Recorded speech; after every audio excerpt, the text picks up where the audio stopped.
BBC Sounds. Music, radio, podcasts.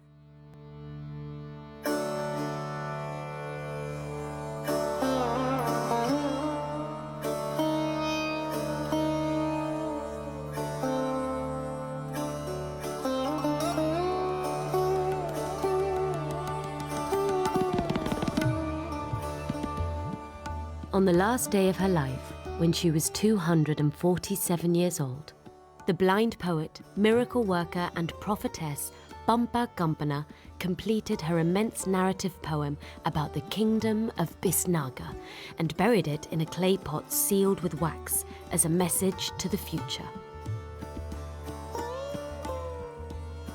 Her masterpiece, written in the Sanskrit language, is named the Jaya Purjaya, meaning victory and defeat. The story of Bisnagar began in the 14th century of the Common Era, in the south of what we now call India, or Bharat, or Hindustan. In those days, battles were commonplace affairs, and after one such insignificant battle, the story goes that the women of the defeated kingdom, most of them recently widowed as a result of the battle, lit a great bonfire on the bank of the river Bumpa and committed mass suicide in the flames. Bumpa Gumpana saw it all happen. She was 9 years old and stood watching with tears in her eyes, holding her mother's hand as tightly as she could, while all the women she knew entered the fire. Then, to her horror, her own mother, Radha Gumpana, gently detached her hand and walked forward to join the bonfire of the dead, without even saying goodbye. Bumpa's father had died young, so long ago that Bumpa had no memory of his face. All she knew about him was that he'd been a kind man, a well-loved potter, and that he had encouraged his wife to learn the potter's art. Radha, in turn, had guided little Bumpa's hands at the potter's wheel, and the child was already a skilled thrower of pots and bowls, and had learned an important lesson, which was that there was no such thing as men's work. Bumpa Gumpana had believed that this would be her life, making beautiful things with her mother. But her mother had let go of her hand and abandoned her to her fate.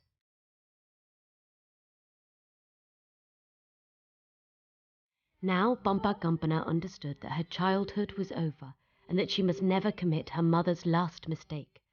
She would laugh at death and turn her face towards life. She would not sacrifice her body merely to follow dead men into the afterworld. She would refuse to die young and live, instead to be impossibly, defiantly old. It was at this point that the goddess Bumpa's voice started coming out of her 9-year-old mouth. There was goodness in the voice and majesty. "From blood and fire," the goddess said, "life and power will be born. In this exact place, a great city will rise, and its empire will last for more than 2 centuries.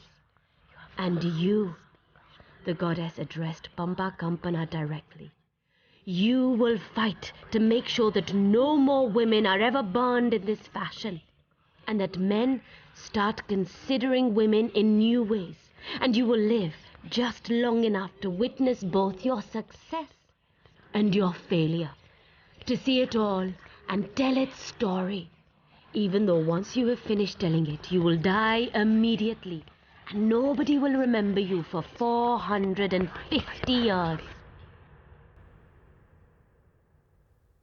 In this way, Bumpa Gumpana learned that a deity's bounty was always a two-edged sword. She began to walk without knowing where she was going.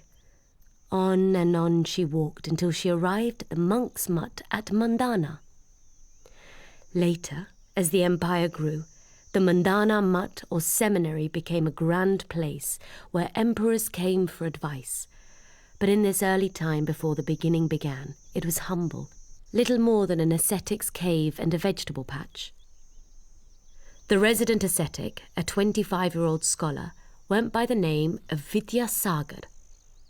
when he saw the girl approaching with hunger on her tongue and madness in her eyes, he understood at once that she had witnessed terrible things, and gave her water to drink and what little food he had.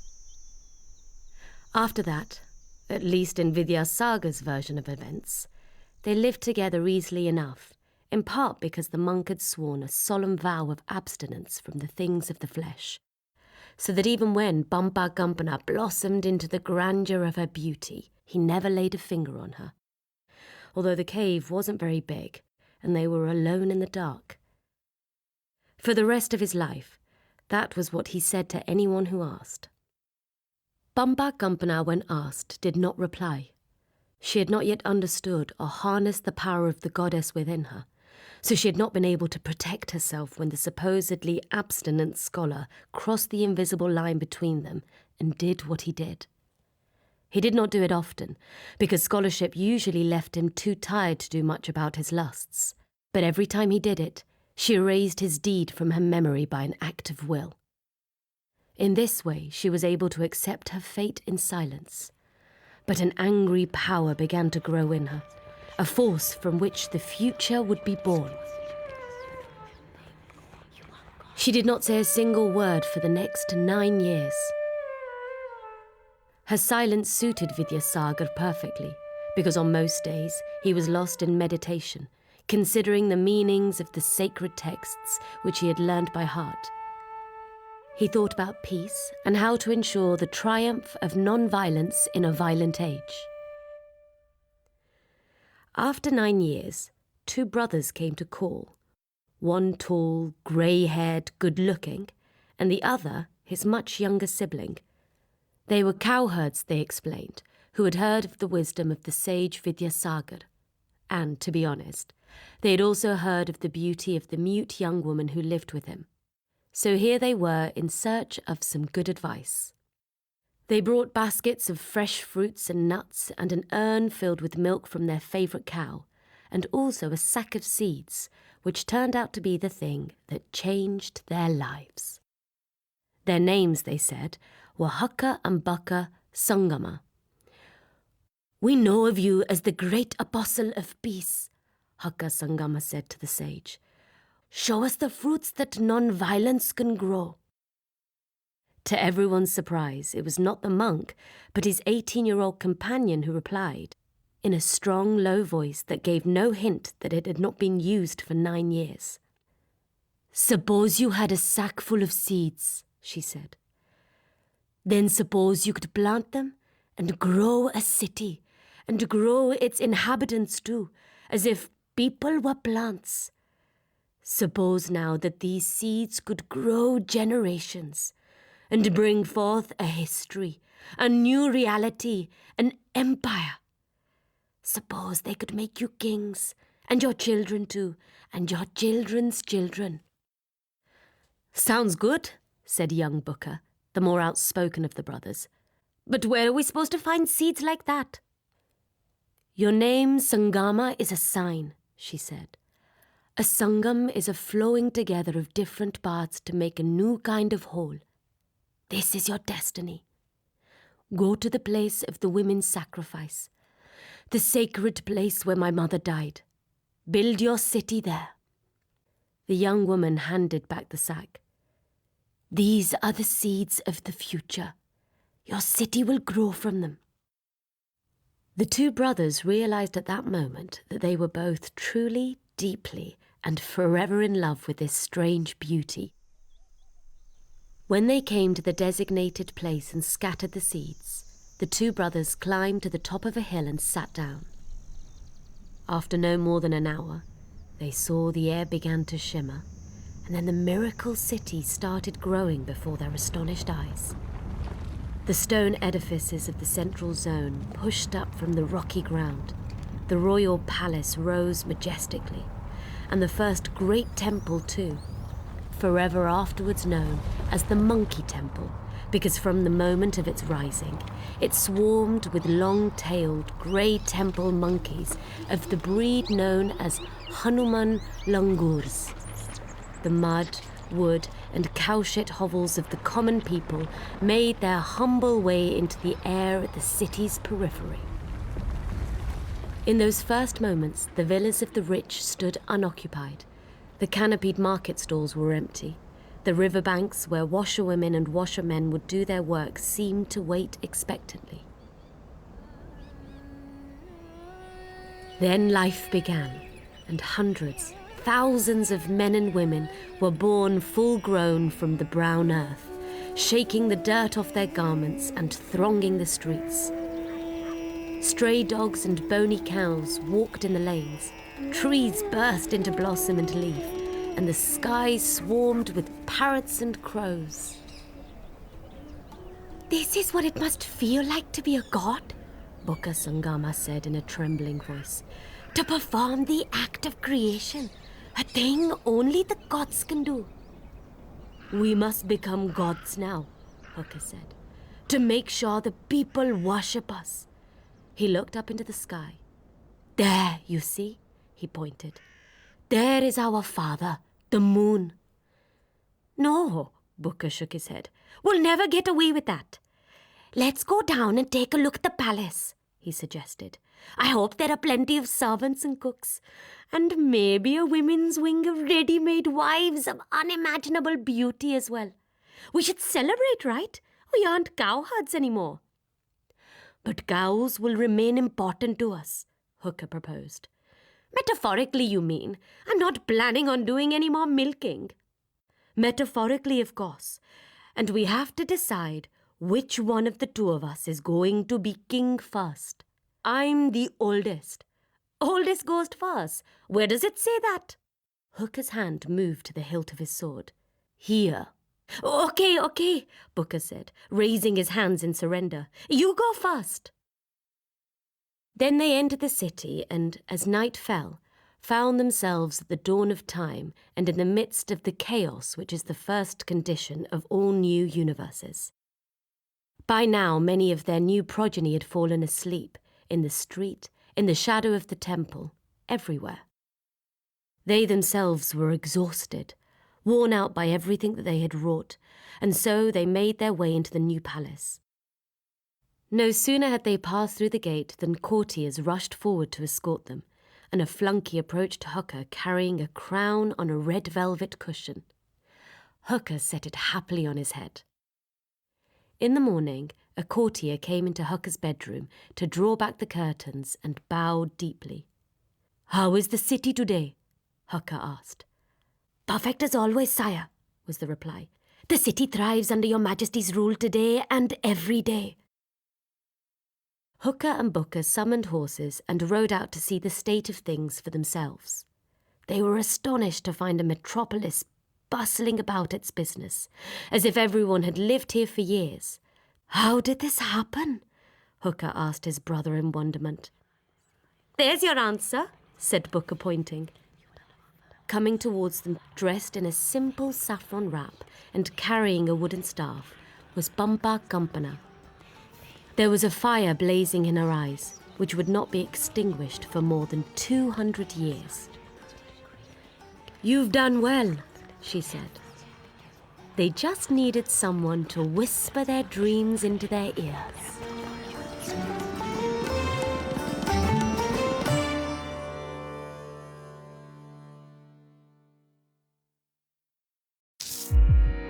BBC Sounds, music, radio, podcasts.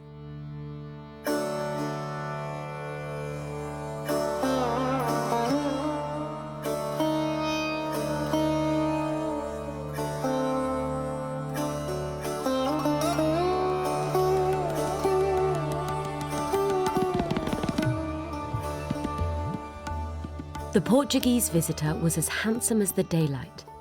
His eyes the green of the grass at dawn, his hair the red of the sun as it set. Domingo Nunash's business was horses, but his real love was travel. When he arrived in the new city, he understood that it was one of the greatest of miracles, and he watched as its golden city wall rose from the ground without any visible sign of stonemasons or other workers. "Hey, foreigner, come here!" A small man was leaning out between the curtains of a lordly palanquin. "At your service, sir." Domingo Nunes declared with a deep bow, which impressed Crown Prince Booker, who was still getting used to being a person before whom strangers bowed deeply. "Are you the horse guy?" Booker asked. "The traveller? My brother the king and I would like to hear your tales." "Before that, I must know who is the magician who has made this magic wall that I have watched." "Get in," Booker said. "I'll present you to her. The city whisperer and the giver of seeds. Hers is a story that should be told far and wide. You'll see that she is a storyteller too." In a small room, unlike any other room in the palace, unfurnished except for a bare wooden plinth, a small high window allowed a single ray of sunlight to descend towards the young woman below, like a shaft of angelic grace. Sitting cross-legged with her eyes closed, Pampa Campana was lost in the ecstasy of the act of creation. She was silent, but it seemed to Domingo Nunes that a great throng of whispered words was flowing from her, escaping from her as a river escapes from its source and heading out into the world. Booker Sangama whispered in his ear, "This is how she is for 20 hours a day." "But what is she doing?" "You can ask her," said Booker softly. "This is the hour when her eyes open." Pampa Campana opened her eyes and saw the beautiful young man staring at her with the glow of adoration on his face. He didn't have to ask her anything. "Yes," she said, "I'll tell you everything." She described the fire, her mother's abandonment of her, the goddess who spoke through her mouth, the seeds that built the city on the site of her personal calamity. People of all kinds and ages, she told him, blooming from the earth on the same day. They don't know who they are. It was necessary, she said, to do something to cure the multitude of its unreality. Her solution was fiction. She was making up their lives, their castes, their faiths, their families, what childhood games they had played, and sending the stories whispering through the streets into their ears, writing the grand narrative of the city, creating its story. Soon the whole city will have memories, friendships, rivalries, she said. Welcome to Vijayanagar. "I'm sorry," said Domingo Nunes. "What did you call it?" "Vijayanagar," Pampa Campana told him. "Victory City." Naga, said Domingo Nunes. Biznaga. Pampa clapped her hands and Booker saw that she had fallen in love. "Then Bisnagar it is," she said, clapping her hands. "You have given us our name." When Pampa Campana finally emerged from her 9 long days and nights of magic, she wasn't sure if the red-haired, green-eyed young god she had seen truly existed, or if he had just been some sort of vision. However, it was necessary to put aside her confusion for a moment to deliver the message for which Hooker and Booker had been waiting. She found the 2 princes trying to forget their boredom by playing chess, a game neither of them had fully mastered, so that they overestimated the importance of knights and castles, and being men, severely underestimated the queen. "It's done," Pampa Campana said. "Everyone has been told their story. The city is fully alive." Outside in the great market street, it was easy to see the proof of her assertion. Women were greeting one another like old friends. Lovers were buying one another their favourite sweetmeats. Blacksmiths were shoeing horses for riders they believed they had served for years. Grandmothers were telling grandchildren their family stories, stories which went back 3 generations at least, and men with old quarrels were coming to blows over long-remembered slights. All over the city, women were doing what elsewhere in the country was thought of as work unsuitable for them. Here was a lawyer's office staffed by women advocates and women clerks. There you could see strong women labourers unloading goods from barges, women pulling teeth, policing the streets, and standing guard at the palace gates.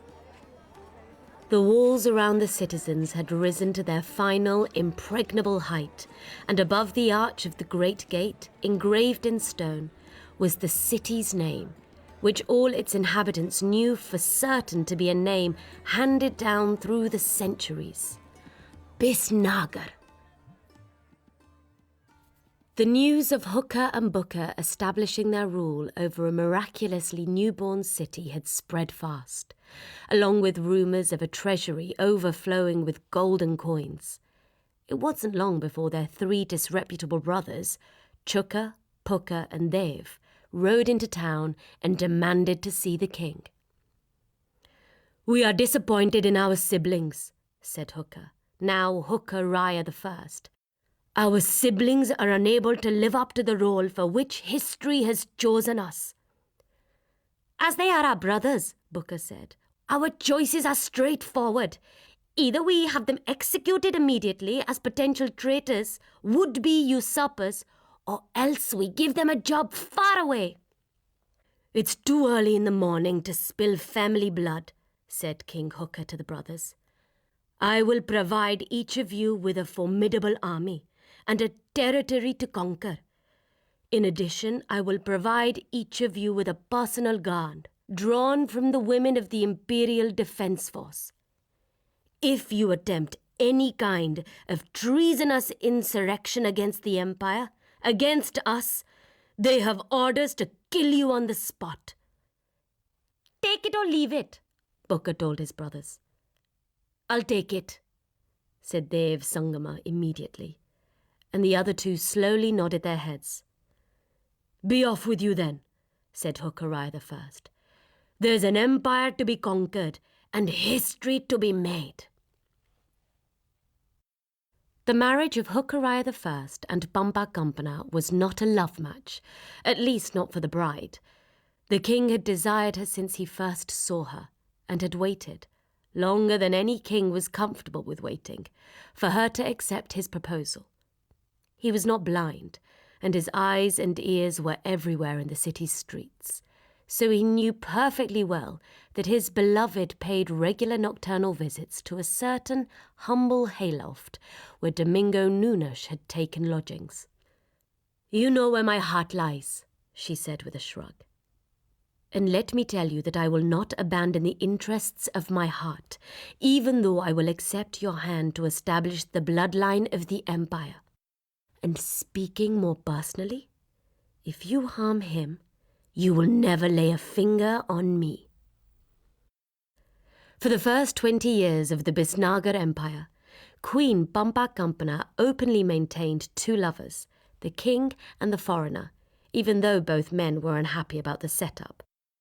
Consequently, they both found ways of being absent for long periods. Domingo Nunes flung himself back into horse trading. As for the king, he embarked on the great business of empire building, conquering all the lands around the Pampa River. In Hooker's absence, Booker tried to intercede on his brother's behalf. "Think of the empire," he implored.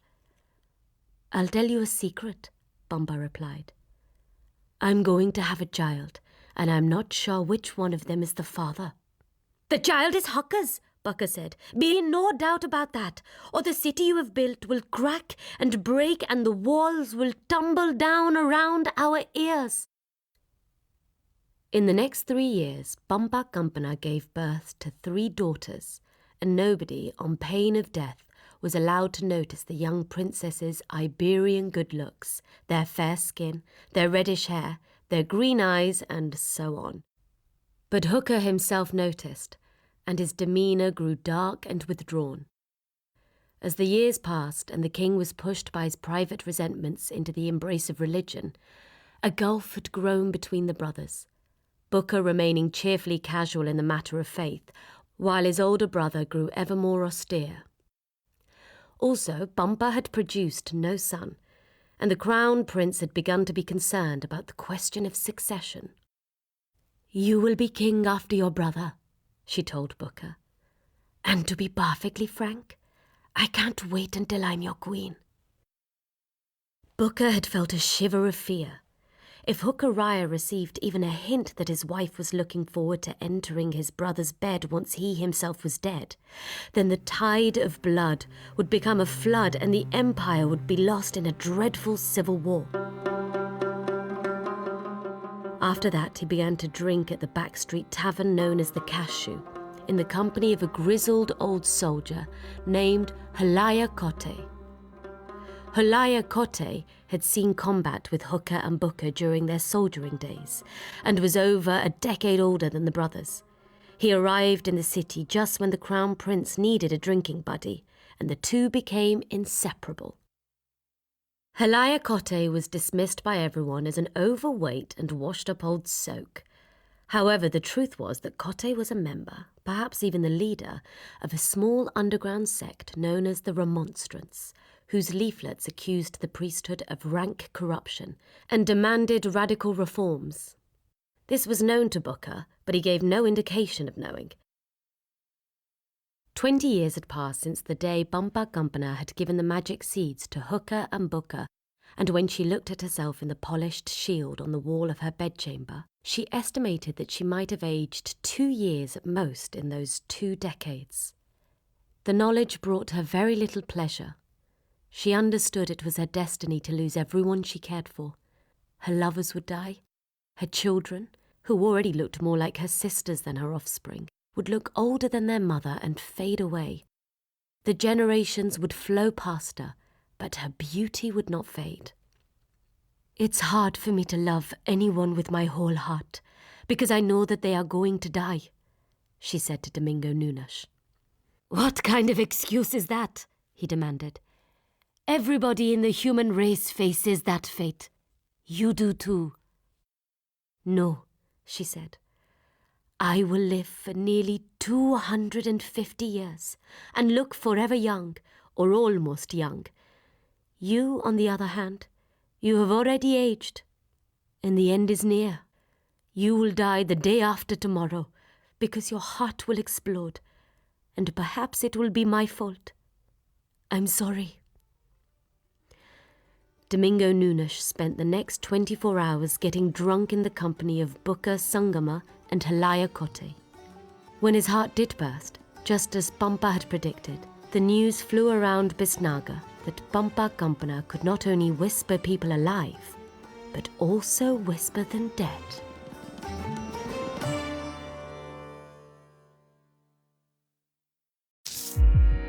BBC Sounds. Music, radio, podcasts.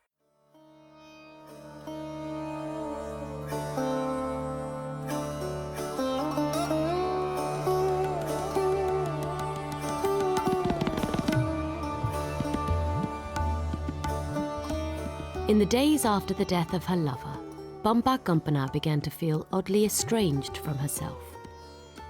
Ever since the day of fire, when her mother had chosen to become a stranger to her, after which the goddess Parvati had spoken to her through her own mouth, her identity had been transformed into a mystery she could not solve. There was one thing she did understand, that the force of her sexual desires grew stronger with every passing year, as if her body's ability to cheat time went hand in glove with an increase in the force of its physical needs. When she saw someone she wanted, she set her sights upon him and cared little for the consequences. She had wanted Domingo Nunes, and she had had him. But she had lost him now, and the king with his growing puritanism was less and less to her taste.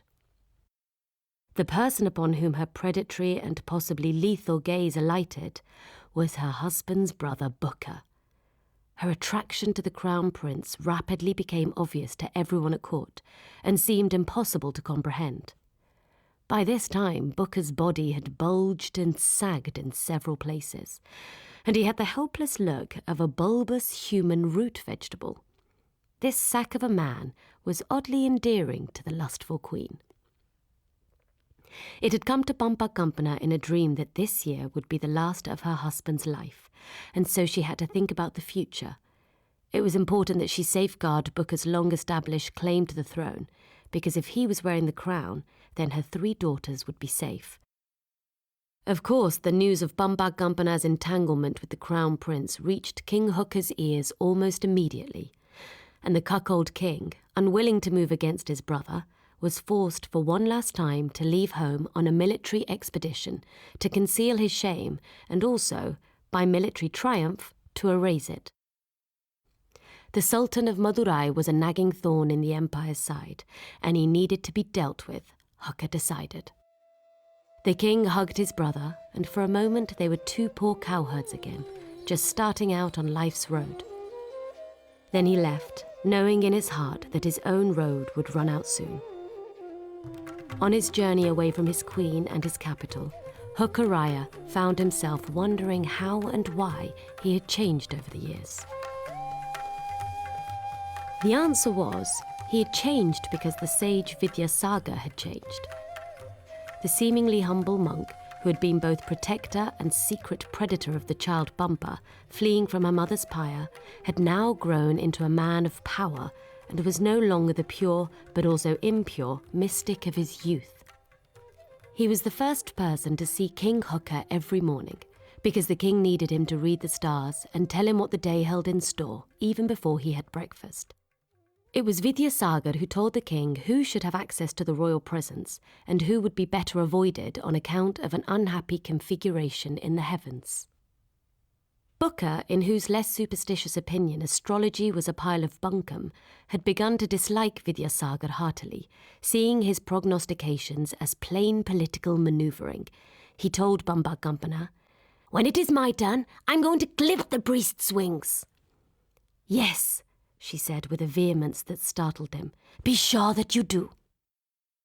Vidyasagar expressed strong disapproval of Hooker's early embrace of persons of all faiths as equal citizens, governors, even as generals. He had adopted monotheistic principles and introduced mass collective worship.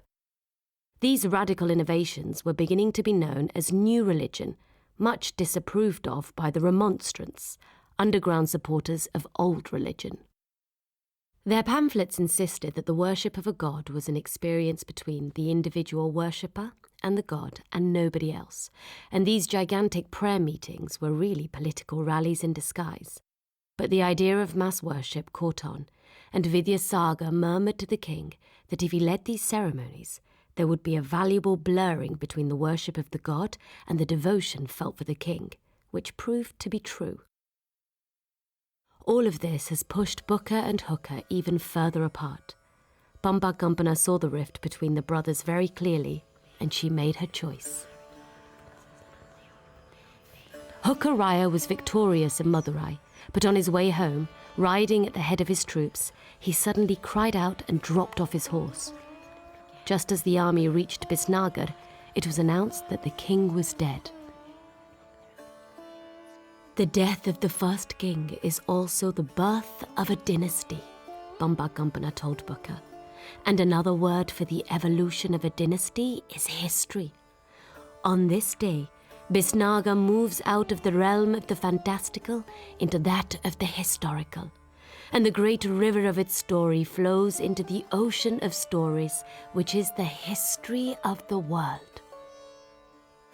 Hookariah I would reign for 21 years, and these years comprised the first golden age of Bisnagar.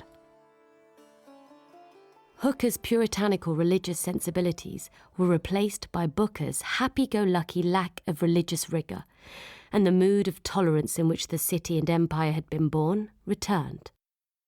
Everyone was happy, except for the priest-turned-politician Vidyasagar, who expressed his displeasure at the return of loose-moraled levity, at the indulgence shown towards members of other faiths, and at the new regime's theological laxity. On the first day of his reign, Booker sent for his old drinking buddy. Halaya Kote, whose life had been spent in army camps and cheap hostelries, felt overawed by the grandeur of the royal palace, in spite of all his secret radicalism, and also afraid. What did the new king want with him? He was brought by the women warriors of the palace guard into the hall of private audience and told to wait. When the king entered, Halaya became convinced that his last hour was at hand. "I know everything," Booker said. "You are not who you seem to be, or so my spies inform me. They are," he added, "very reliable, You remonstrate. Is that the word? It is my information that you may be the actual author of the pamphlets outlining the 5 remonstrances. I will not insult your intelligence team by denying what you know, Heliakote said. If you would give me time to explain, Your Majesty, and also beg for clemency. There is no need to beg. Earlier this morning, Booker told him, I entertained our great and wise sage Vidyasagar, the ocean of knowledge, and I suggested to him that his masterwork in progress, his inquiry into the 16 systems of philosophy, was reportedly of a brilliance so extraordinary that it would be a tragedy if it ended up incomplete, unfinished, because of the distractions of his work at court. I also took the liberty to mention that the daily morning horoscope readings demanded by my brother would no longer be required. I must say that on the whole he took it very well. I believe he has retreated into his original cave near the perimeter of the Mandana complex to begin a 91-day program of meditation and soul renewal. You fired him, Heliakote dared to summarize. It is true, I have a vacancy at court, Booker replied. I would like you to advise on political issues. I'll find somebody else to be in charge of social life and art, the stuff you're too ignorant and bigoted to deal with. I will try to become less bigoted and ignorant, Heliakote said. Good, said Bukariah I. See that you do. The advisor chosen by King Booker to deal with social and artistic matters was none other than Bumpa Gumpana, who now assumed responsibility for overseeing the progress of the empire's architecture, poetry, painting, music, and sexual matters as well. The new queen paid Vidyasagar a visit in the cave to which he had retreated.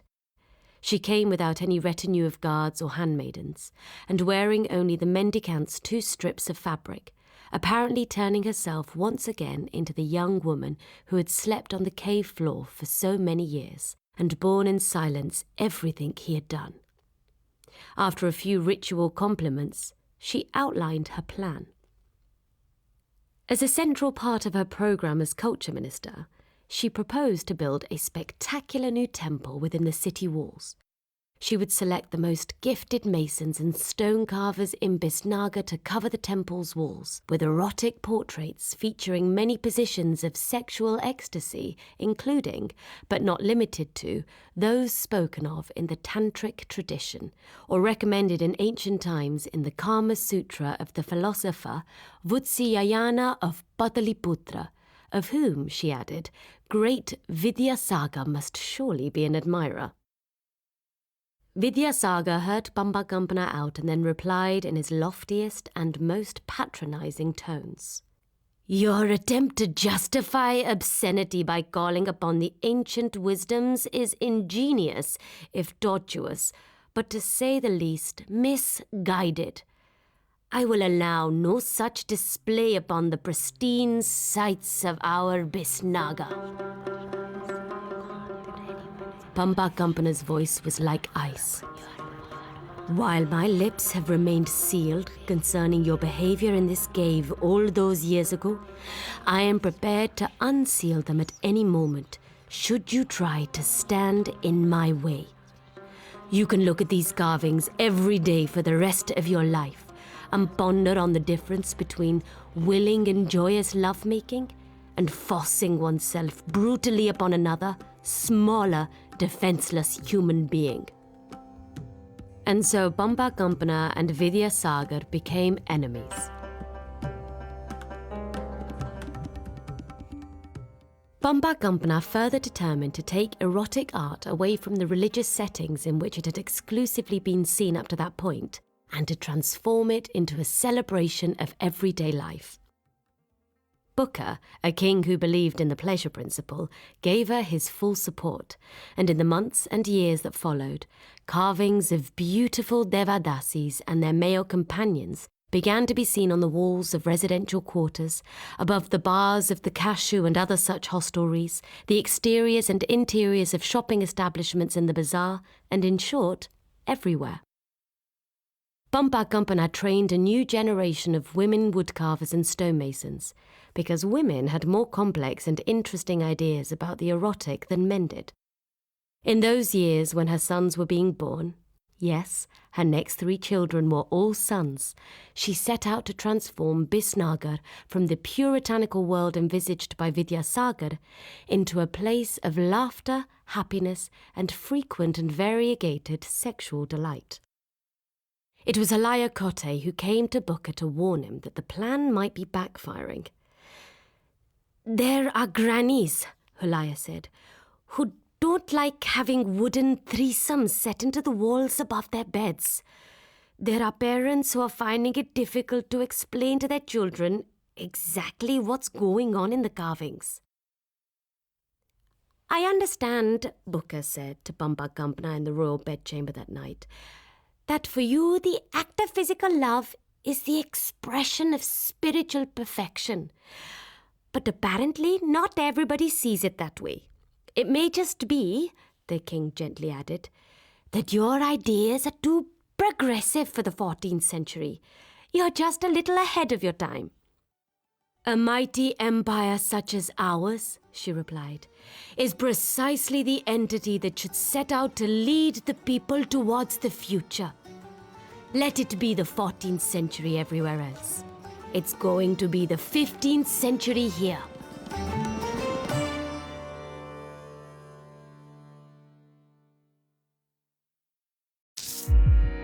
BBC Sounds. Music, radio, podcasts.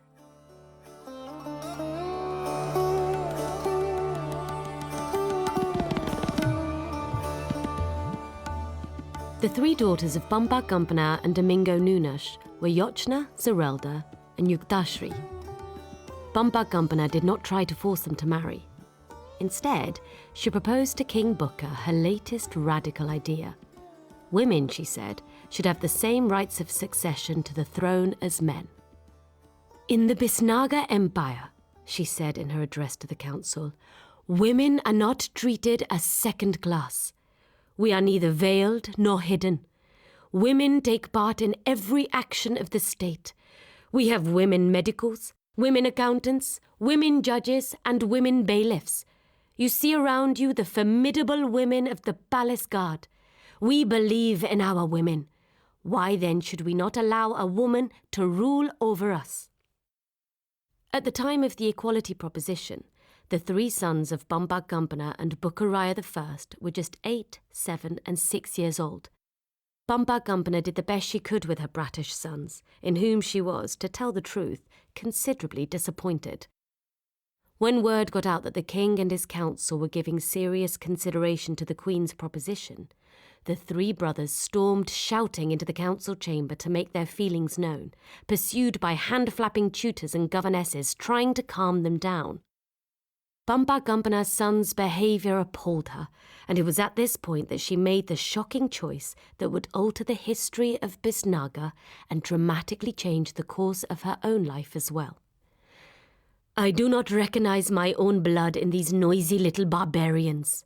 Therefore, with a heavy heart, I disown them, and I ask the king and council to strip them of their royal titles and exile them to a remote corner of the empire." All hell broke loose.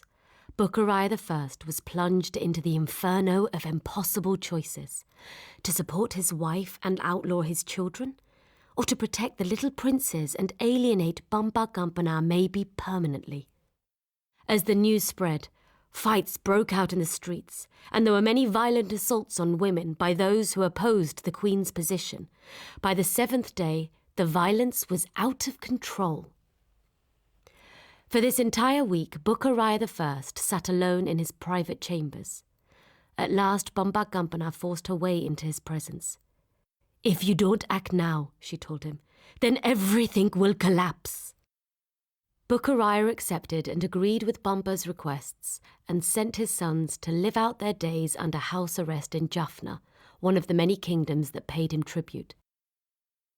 As the boys grew towards manhood, the king of Jaffna helped them to set up a system of communication with their 3 uncles, Chuka, Puka, and Dev, all of whom had poorly disguised royal ambitions too. and so the 6 Sangamas were able to make their plans. Meanwhile, people were growing old all around Bambagampana while she remained unchanged. Booker was 66 now, with bad knees, and he was often short of breath. She herself was approaching her 50th birthday, but she still looked like a young woman of 21. Her daughters looked like her older sisters, maybe even her aunts, for by now they were ladies in their 30s. Was she going to have to learn how to stop loving them so that she could let them go while she lived on? Her daughters wouldn't let her sit alone with that thundercloud over her head. "Come with us," Zerelda cried. "We're going to swordsmanship class." Bambagampana had wanted them to learn pottery, as she had, and her mother Radha too, but the 3 sisters were uninterested in the potter's wheel. When Booker sent his ambassador to China, Bambagampana told him, "They have extraordinary combat skills in that country, I hear. Bring me back the best martial arts instructor you can find." Grandmaster Li Yu Ku was installed as chief instructor at the Green Destiny Queen of Bisnaga, and all 4 royal women were his star students. As she watched her daughters working out on the fighting mat, Bambagampana noticed that they were developing supernatural skills. They could run up walls as if they were floors. They could leap from balcony to balcony. They could spin so fast that they created little tornadoes around themselves, which bore them vertically into the air. And they could use an aerial somersault technique, which Grandmaster Li avowed he had never seen before. Since she shared everything with her daughters, Bamba told them about her worries. "I may have overreached myself when I insisted on the equality thing. We may all pay the price of my idealism." "What are you afraid of?" Yochna asked. "Or should I say whom?" "I worry about your 3 half-brothers, and I worry about your 3 uncles, and there's someone else I worry about even more." "Who's that?" Yuktashri pressed her. "Vidyasagar," Bambagampana said. After he lost his prime ministerial appointment and completed his cave retreat, the sage Vidyasagar had left Bisnaga for many years. Now he was back. He remained seated under the spreading banyan tree at the heart of the Mandana temple complex, with his eyes closed for long hours every day. Crowds gathered around the returned holy man, hoping he would speak, which often he did not. The longer his silences lasted, the larger the crowds grew. Thus his influence spread through the city and beyond it, even though he made no apparent attempt to influence anyone. Meanwhile, Halayakote's remonstrance resistance group had begun to gain followers. Booker had told Bambagampana about Halayakote's secret life. "Ask your friends to work on escape routes," she told him. "If things go badly in the future, then an underground network may be something we all need." When Booker became unwell, Bambagampana spent every day and night at his bedside. She understood that he would be the next person she had loved to leave her alive and mourning. On the 3rd day of Booker's illness, Halayakote asked to be admitted to the king and queen's presence. Bambagampana knew at once from the expression on his face that things were going badly outside the king's bedchamber as well as inside it. Chukka, Pukka and Dev Sangama were converging on Bisnaga with their armies, Halayakote told her. Additionally, the 3 deposed princes had been allowed to leave Jaffna accompanied by a sizable army, and they too were headed for Bisnaga to stake their claims to the throne. "I am sorry to tell you," Halayakote concluded, "that even though Bukka Raya decreed it and the council approved his decree, support for your eldest daughter's right to rule is not extensive.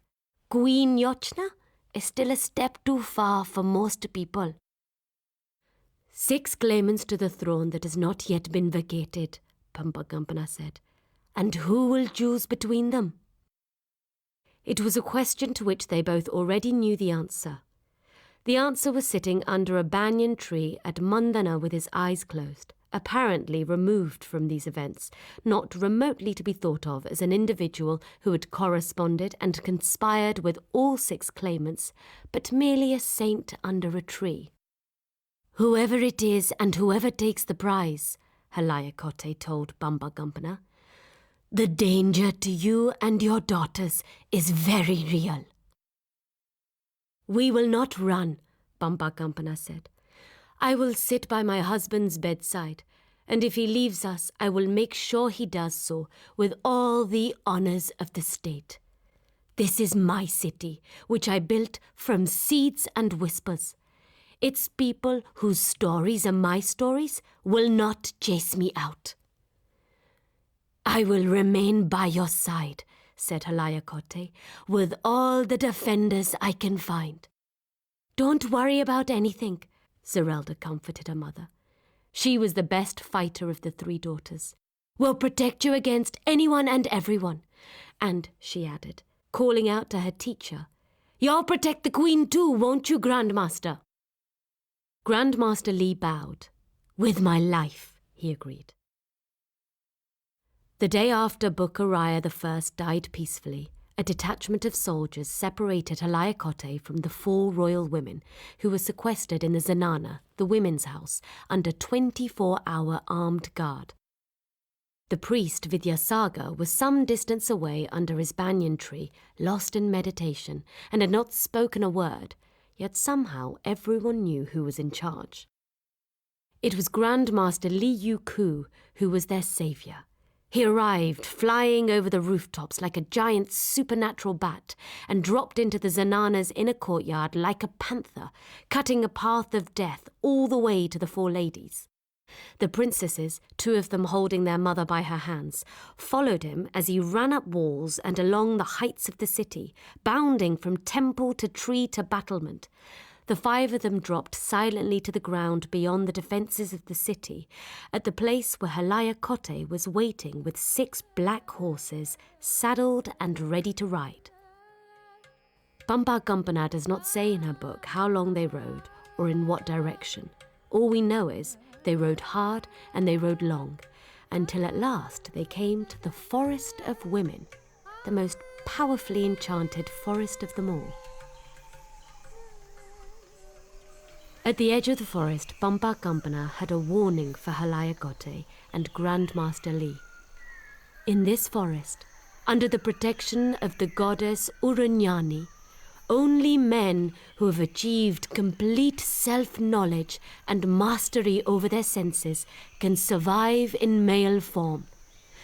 So we must thank you and warn you.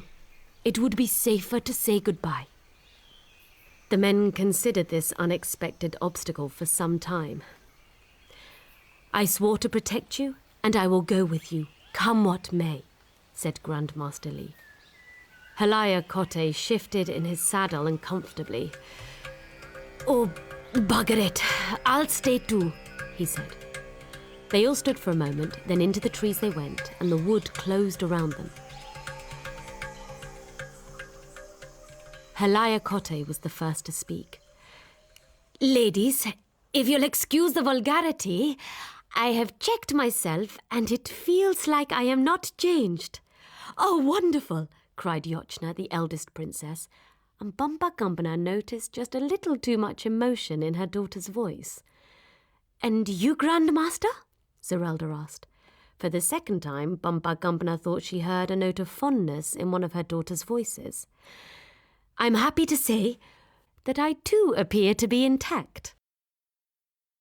The next morning, Bambagumpana sent 7 parrots and 7 crows into the city. They returned 3 weeks later with much news. When the 6 claimants to the throne arrived in Bisnaga, the parrots reported, Vidyasagar took one look at the Sangama uncles and told them they were too old for the job, saying that the empire needed young blood. "Meaning," the crows clarified, "that he, Vidyasagar, would be the real boss and the young king would do what he was told. Vidyasagar has anointed the middle son Bhagwat," said the parrots. "We heard his coronation speech. From now on," they parroted, "Bisnaga will be ruled by faith, not magic. This city was not grown from magic seeds. This is a place with a history. It is not the invention of a witch. Today we decree that witchcraft will be punishable by death. All false narratives will be suppressed. Let us be clear. A woman's place is not on the throne. It is and will henceforth be in the home. I must start planning for the long term, Bamba Kampana thought. What I need around me is a lot more girls.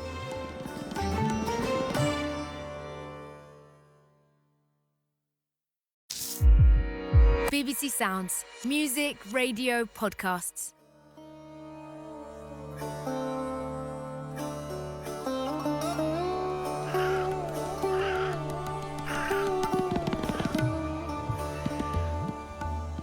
Bampa's spies, the parrots and the crows, made repeated visits to the city and reported that tensions were running high. Your son, Bhagvat Sangama, reported a parrot, has chosen as his regnal name the name of his uncle. This has been widely interpreted as a slap in the face for the father who rejected him, interrupted a crow. The parrot ruffled its feathers in irritation. So he will be Hokkaraya II. Hokkaraya Eradu. People are already calling him Eradu for short, or in the rougher parts of town, less politely, number 2.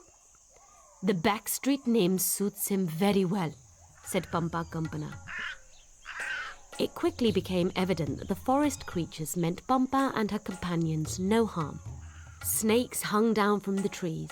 Bears and wolves all came to pay their respects, and the atmosphere around them was festive. Tabla drums played invisibly in the air, and they could hear the anklet bells of the goddess Urunyani jingling in the trees above them. The goddess is never seen, Bamba Kampana said. But if we have her blessing in this place, we will often hear her dancing near us. I don't care how long we have to stay here, if we can all be together like this, said Zerelda Sangama, leaning her head towards Grandmaster Lee until it almost, but not quite, rested on his shoulder. Agreed, said her sister Yochna, who was sitting a little too close to her Layakote. Young Yuktashri licked her fingers. Oh, good fish. Bamba Kampana's youngest daughter was turning into a nocturnal creature. She adopted a pattern of sleeping much of the day and rising as the darkness fell. Then she went into the forest. The first time she did this, Bamba Kampana woke up and saw shadows moving in the forest and heard laughter. She understood that the wild women of the forest had come to meet her daughter. The next day, she drew Yuktashri aside and asked, as gently as she could, "Tell me about them." Yuktashri's eyes were alight with excitement as she spoke, and Bamba Kampana saw a happiness in her which was unlike anything the young woman had felt in her old life. Most of the women don't bother to wear clothes, and to be frank, they are dirty and they stink as well. I don't care. I want to learn everything, every track and trail, what they hunt and what they do for fun. They say they will teach me. In return, they want me to teach them everything I learned at the Green Destiny Quoon. They want to learn stick fighting. If the forest is a safe place for them, Bamba Kampana wanted to know, why are they so fascinated by the martial arts? They're worried, Yuktashri said. There are rumors of hostile monkeys. What sort of monkeys? Bamba asked. Monkeys are sacred creatures to us. They are the children of Lord Hanuman and the descendants of the tribes of his ancient kingdom. These are not temple monkeys, Yuktashri said. They are wild, and the forest is full of them. But we don't need to worry about the green and the brown ones. They mean no harm. The ones the women fear most are pink and alien to this place. Foreigners. Foreign pink monkeys. They say their bare skin is a horrible pale colour. They say the pink monkeys are large and unfriendly and want to take over the forest. Bamba Kampana was puzzled, but the forest is under Urunyani's protection, so that can't happen. Maybe her magic doesn't work against them. Yuktashri said. The women keep saying they're coming, and apparently there are no women monkeys. It's just an army of males. A chill went through Bambakampana. She'd always believed in the benevolence of monkeys. Maybe that too was changing now. Maybe this is what human history was, the brief illusion of happy victories set in a long continuum of bitter, disillusioning defeats. Every morning, Grandmaster Lee and Bambakampana's second daughter, Zurelda Sangama, practiced their skills with swords, knives, tomahawks, sticks and feet. Of all the Sangamas, Zurelda was the only one who had a desire to see the world beyond her own part of it. A similarly adventurous nature had brought Li Yuku south from China to Bisnaga, and in the forest he told Zurelda tales of his journey by land and sea. Bambakampana, eavesdropping on their conversations, heard Grandmaster Li saying, "Soon it will be the time of year at which my friend General Cheng Ho likes to come by boat to visit the port of Goa and eat an excellent fish curry."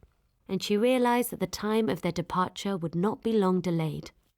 "Travel is good," she told Zurelda, "but also dangerous.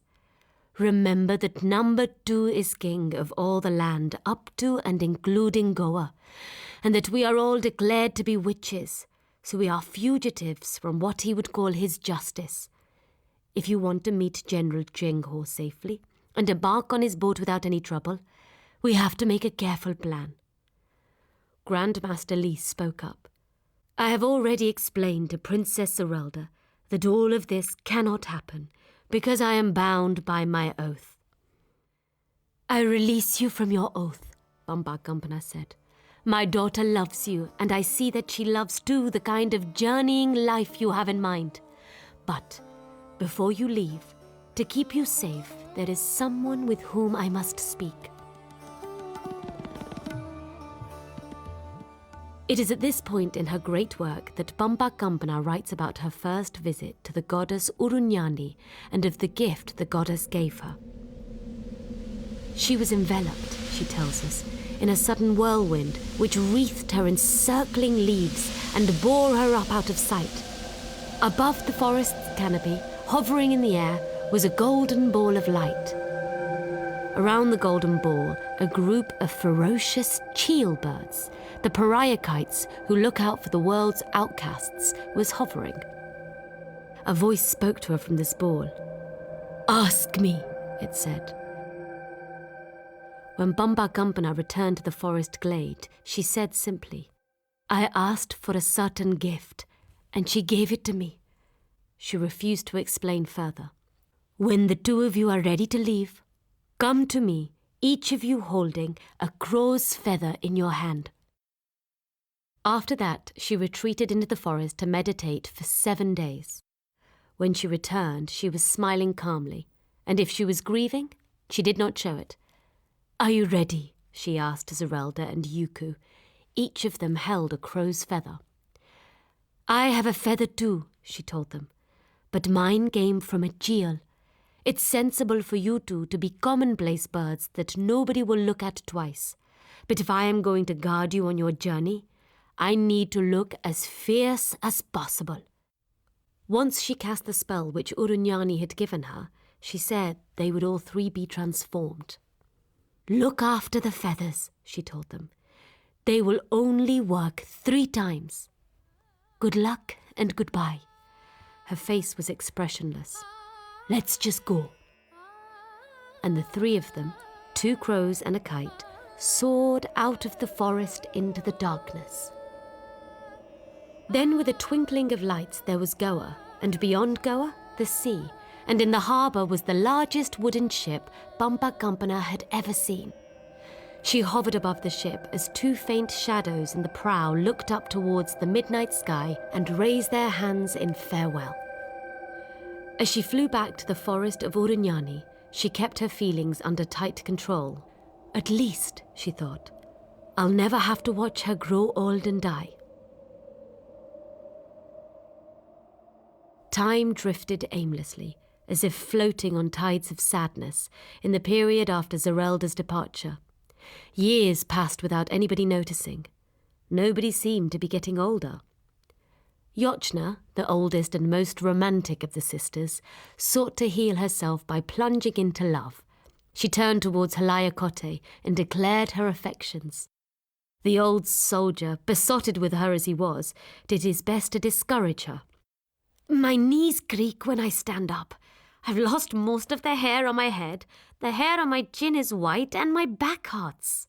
You're young. Be patient. We'll get out of here in a while, and the right guy, young, handsome, charming, will be waiting for you in Bisnaga when we return. Do you really want to nurse a dying man and have to grieve for all the love you wasted on him?" "Love is never a waste," she said. "And yes, I will care for you until the last day." The time came when Bamba Gampana was no longer resigned to exile. She needed to know what was going on in Bisnaga city so that she could make decisions about her next moves. She informed Halayakote that she had work for him to do inside the city walls. "I can't rely on Grows and Barretts forever. I need experienced eyes and ears." Halayakote and the Remonstrance faction had long ago created hidden tunnels to the outside world, intended to be escape routes in the event of their discovery and persecution. "I can get in and out," the old soldier assured Bamba Gampana, "and in the city the members of the Remonstrance will hide me, if any of them still exist." Yotchna was furious. "You're doing this to get him away from me. If he dies, I will hold you responsible. I will never forgive you." "You really do love him," Bamba Gampana said. "That is good to know." Yotchna refused to speak to her mother during Halayakote's absence, but he returned unharmed. The news he brought back with him wasn't good. Number 2 had replaced the Royal Council with a governing body, the Divine Ascendancy Senate, headed up by a certain Sayuna, the brother of Vidyasagar, and the city was now under this new Senate's strict religious control. According to Halayakote, most of the citizens of Bisnaga were unhappy about the new hard line, but kept their mouths shut because of Number 2's creation of a squad of enforcers who reacted unkindly to any show of dissent. The ancient sage Vidyasagar himself was very rarely seen. "But he's still the most powerful person in Bisnaga," Halayakote told Bamba Gampana. "Number 2 refuses to go against his wishes, however crackpot they may be." The Remonstrance had grown. It could now count its secret supporters in the thousands. Halayakote heard more than once the story of the heroic protester who dared to stand alone at the heart of the bazaar distributing pamphlets. When the DAS squad arrived to arrest him, they found that the sheets of paper he was distributing were blank. Somehow this blankness angered the DAS team even more than slogans or cartoons would have. When Halayakote had finished his report, Bamba Gampana nodded slowly. "I must go to Bisnaga myself soon. It's time I started whispering to people again." "I heard that," Yotchna cried. "You'll both go to Bisnaga, literally jumping into the jaws of death, and leave me here in the forest alone." "You won't be alone," Bamba Gampana said. "Yuktashri is here." "No, she isn't. She's a savage in the jungle now, along with the other savages, spouting nonsense about pink monkeys." "I have to be there," Bamba Gampana said. "If one wants to change the direction of history, one can't do it from a distance." "Let's go," she said to Halayakote. "There's work to be done."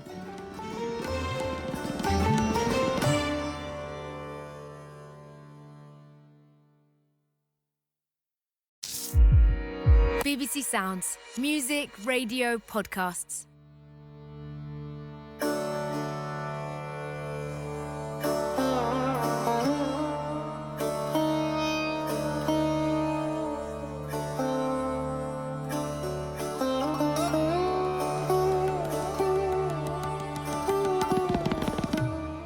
Bamba Gumbana crawled through the secret tunnels of the Remonstrance, guided by the old soldier Halayakote to the home of a widowed astrologer, Madhuri Devi.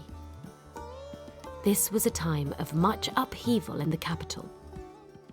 The sudden death of Hukka Raya II had led to fierce battles for power, and after a number of assassinations, the throne of Bisnagar was inherited by his third and youngest son, Bamba's grandson, Deva. Even though much time had passed since her escape from the city into the forest, Bamba Gumbana knew it was necessary to be careful. There was still the Divine Ascendancy Senate, headed up by a certain Sayana, the brother of the ancient priest Vidyasagar, and the city was now under this new Senate's strict religious control. Madhuri Devi insisted that during daylight hours, her guest should hide in an alcove in her bedroom, with a cupboard pushed across it.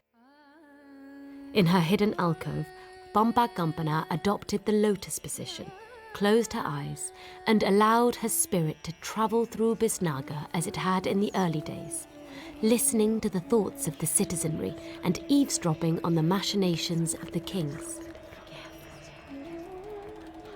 It was not yet time to make her move. She did not seek out Vidyasagar, because if she entered his thoughts, the wizened centenarian would certainly become aware of her presence nearby and would have the city turned upside down to find her. Under the expansionist influence of the DAS, Deva Raya was very often away at the wars, which meant that Bisnagar city was left for long periods in the hands of Sayana, who was beginning to be very old and sick, and behind Sayana there was Vidyasagar, who had become old and sick many years earlier. The DAS-controlled royal council too had atrophied. The citizens of Bisnagar began to want a change. This was the opening Bamba Gumbana needed. She began to whisper through all the concealed hours of the day, and most of the night as well, visiting the minds of the people. "You don't sleep?" marvelled Madhuri Devi. "What kind of being are you? Is this a goddess who has come into my house?" "I was inhabited by a goddess when I was very young," Bamba Gumbana replied. "It changed me in many ways, some of which even I don't yet understand." "I knew it," said Madhuri Devi and fell to her knees. "What are you doing?" Bamba Gumbana cried. "I'm worshipping you. Isn't that the right thing to do?" "Please don't," Bamba Gumbana said. "I have lost one daughter to a foreigner and the sea, and left two behind in the forest. I see now that the task ahead of me will take many years, and maybe before it's done, my daughters will all be dead. Yet there's a thing in me that doesn't care about any of that only cares about the task I have been set. I have turned away from my daughters, as my mother turned away from me. That's not the kind of person you should revere." The whispering wasn't as straightforward as it had been in the beginning. The people Bamba Gumbana had to whisper to now had been born and raised in Bisnagar. They had actual family histories going back 2 or 3 generations, and so they were not pliable fictions. Also, they had been encouraged by the authorities of the present day to believe that Bisnagar was not seed-born, but an ancient kingdom, with a history that did not originate in the imaginings of a whispering witch. And the city had grown. Now there was a multitude to address, and this time she would have to persuade many of them that the cultured, inclusive, sophisticated narrative of Bisnagar that she was offering them was a better one than the narrow, exclusionary official narrative of the moment. It was by no means certain that the people would choose sophistication. The party line regarding members of other faiths, "We are good, they are bad," had an infectious clarity. Offered the choice between thinking for themselves and blindly following their leaders, many people would choose blindness over clear-sightedness, especially when the empire was prospering and there was food on the table and money in their pockets. Halayakote came to see Bamba Gumbana. "I haven't got long to go," he told her. and I have a promise to your daughter to keep. Go, she said. Embrace her and tell her I send my love. Won't you come also? Said Halayakote. You know I can't do that, Pampakampana said.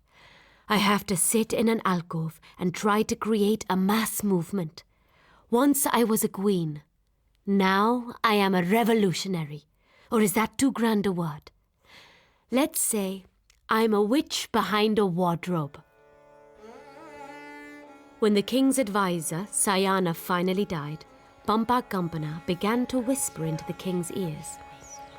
In the depths of his palace, Devaraya clutched his head, not knowing where these extraordinary new thoughts were coming from, not understanding how it was possible that he was having such inspirations, never having been the inspirational type before. The voice in his head told him to forget war and bigotry. You are Deva, godly. Yes, you are. But why be simply a god of death? Don't you want to be a god of life instead? Instead of armies, you could send diplomats and make peace. Yes, he thought. I'll make peace with them all. Why not? And bigotry, the whisper reminded him. Forget bigotry too. Yes, he thought. I'll prove how tolerant I've become. I'll marry a Jain, and I'll take a Muslim second wife. And what else, my brilliant brain? What else? Water, Pampakampana whispered. Build a dam, and then build a great aqueduct to bring the water into the city, and place pumps in all the squares, and then people will love you. Yes, a dam, an aqueduct, pumps. I will become the people's darling. Anything else? You must be a patron of the arts. Bring poets to the court, and painters, designers. Bring mathematicians also, and shipbuilders. And make sure that plenty of these new people are women, who deserve it no less than men. Oh, and one more thing. Get rid of those mummified old priests surrounding you, and bring back the old royal council. You can put everyone in there. The poets, the mathematicians, the architects of the aqueduct and the dam, the diplomats, and their brilliance will reflect extra radiance upon your own. Good idea. I'm glad that came to me all of a sudden. I'll do that right away. And now, Pampakampana thought, my murderer of a grandson is a puppet on my strings. The thugs of the old guard didn't give up easily, but they faced unexpected opposition. The flag of the Remonstrance, a hand with the index finger raised, was seen on every avenue, and that symbol was daubed on many walls. The transformation wrought by Pampakampana stood revealed in all its marvellous force. The goon squads of the ancien regime retreated in disarray.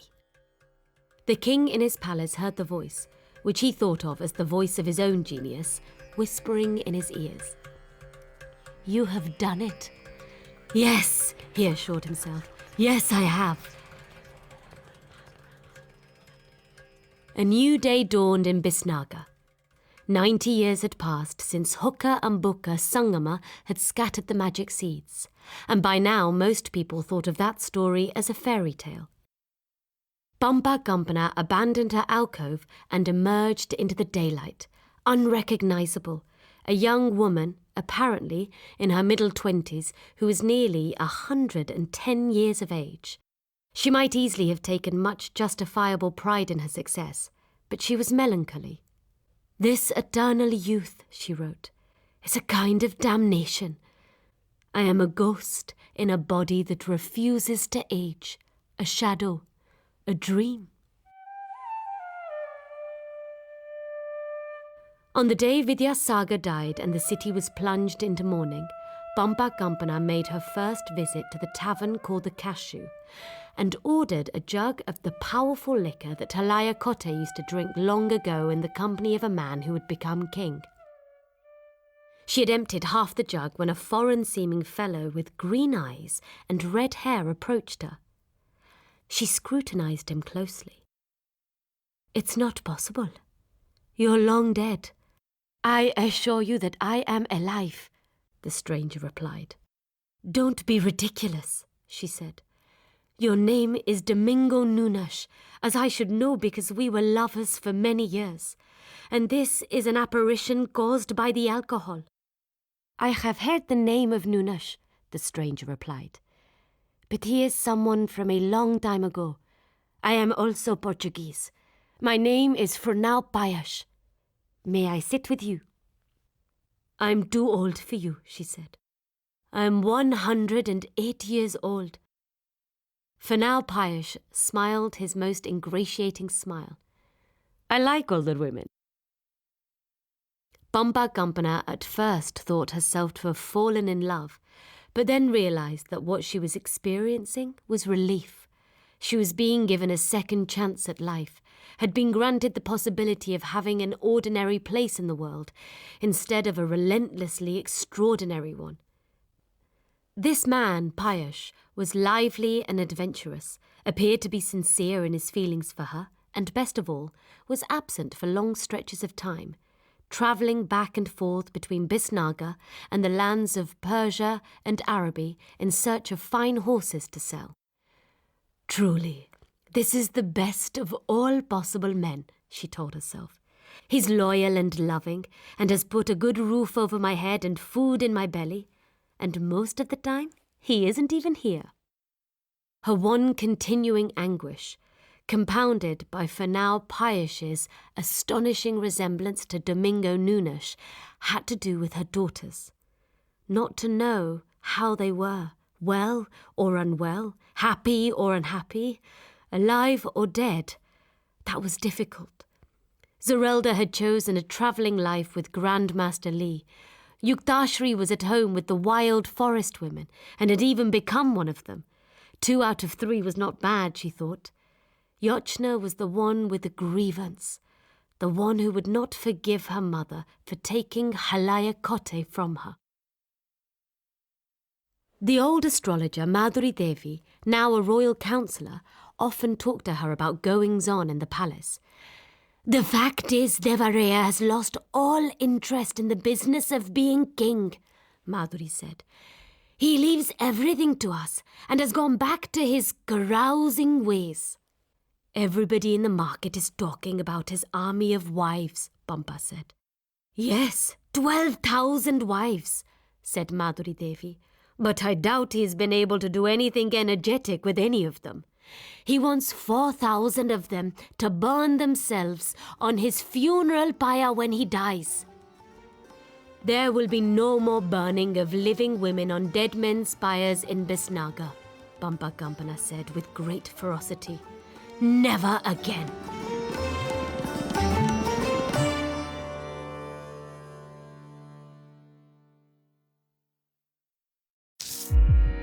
BBC Sounds, music, radio, podcasts.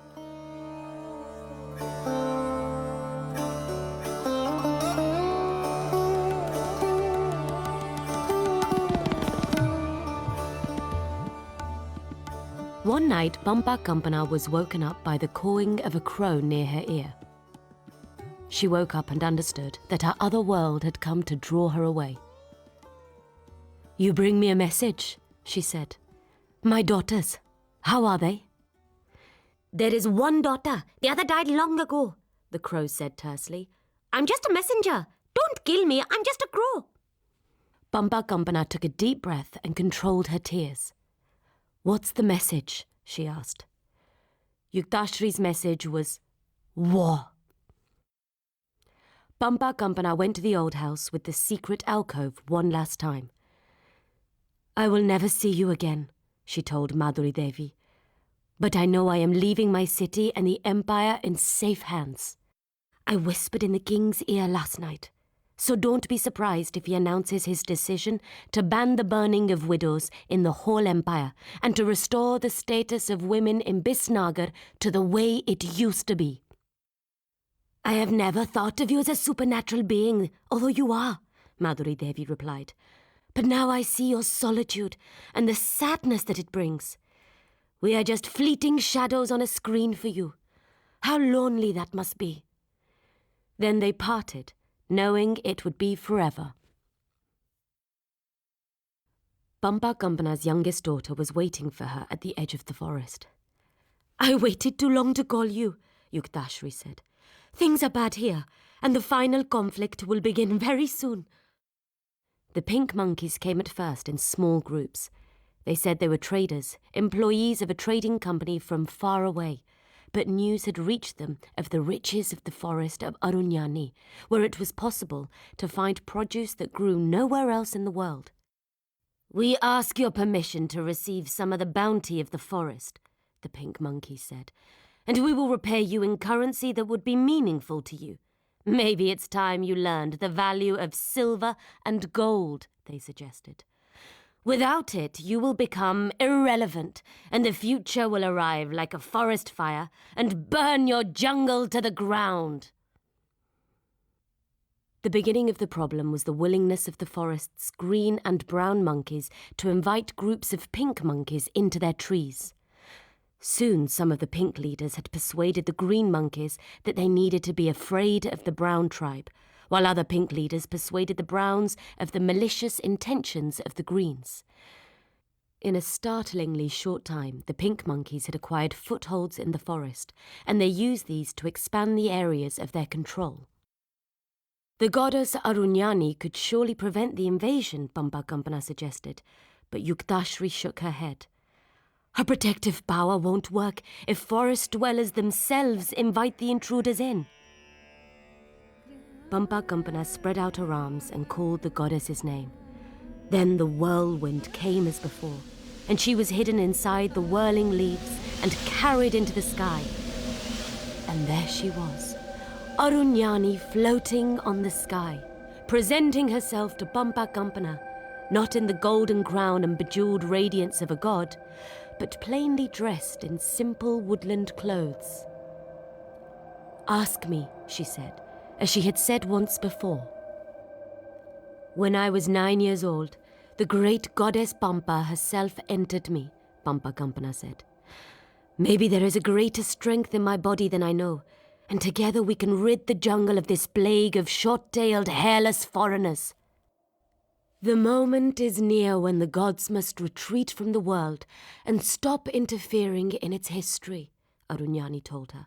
"Very soon human beings, and monkeys of all colors, for that matter, will have to learn to manage without us and make their stories on their own.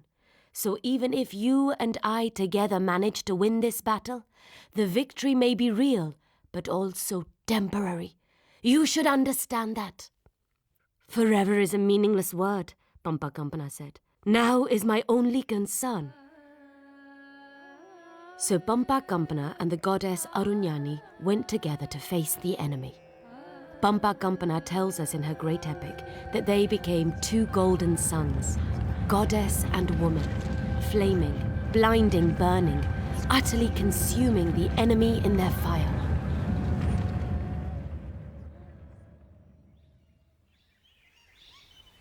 After this cataclysmic event, Bumpa Gumpana's inert body was carried to her old home in the jungle and laid down to rest on a bed of soft mosses and leaves. The jungle women thought her dead, but then the voice of Arunyani filled the air and the goddess spoke for the last time to the creatures of the earth. "I have placed her in this deep, healing sleep, and I will cause great thickets of thorns to grow around her, and you must leave her there until she is awakened by an act of love." Time passed. Leaves grew and fell from branches, and there was life and death. And one day, Bumpa Gumpana felt something, like a soft breeze touching her cheek, and opened her eyes. The young woman who was looking down at her was dressed like a warrior, with a great sword sheathed across her back. "Who are you?" Bumpa Gumpana said. "I am Zerelda Lee," the other replied, "the great-great-great-granddaughter of Zerelda Sangama and Grandmaster Lee Yuku. With her dying words, my mother told me, The matriarch of our house is a woman named Pampa Kampana, and she is still alive in the forest of Arunyani." "And so you have come," Pampa Kampana said. "I had to cut my way through the thorns to find you, with this sword which you will recognize. Then I kissed you.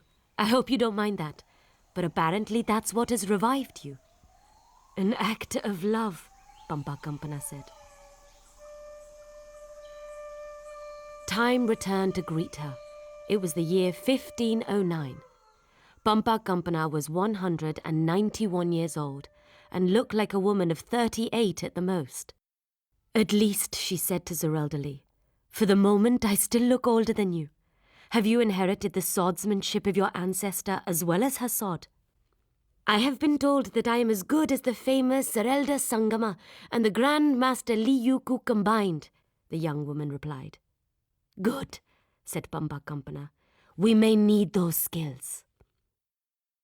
Pampa Kampana now used the power of metamorphosis for the second of the 3 times, which were the goddess's gift. She gave Zerelda a cheel feather from one of her pockets and held another herself, and then they were flying towards Bisnagar. A new royal house now ruled Bisnagar, and Pampa Kampana was determined to enter the city through the front door this time, instead of crawling through a tunnel. On the day of his father's death, Prince Krishna of the Thulava dynasty looked up into the sky and saw 2 cheel kites circling overhead. The kites made 7 circles, then they dropped to the ground at the prince's feet.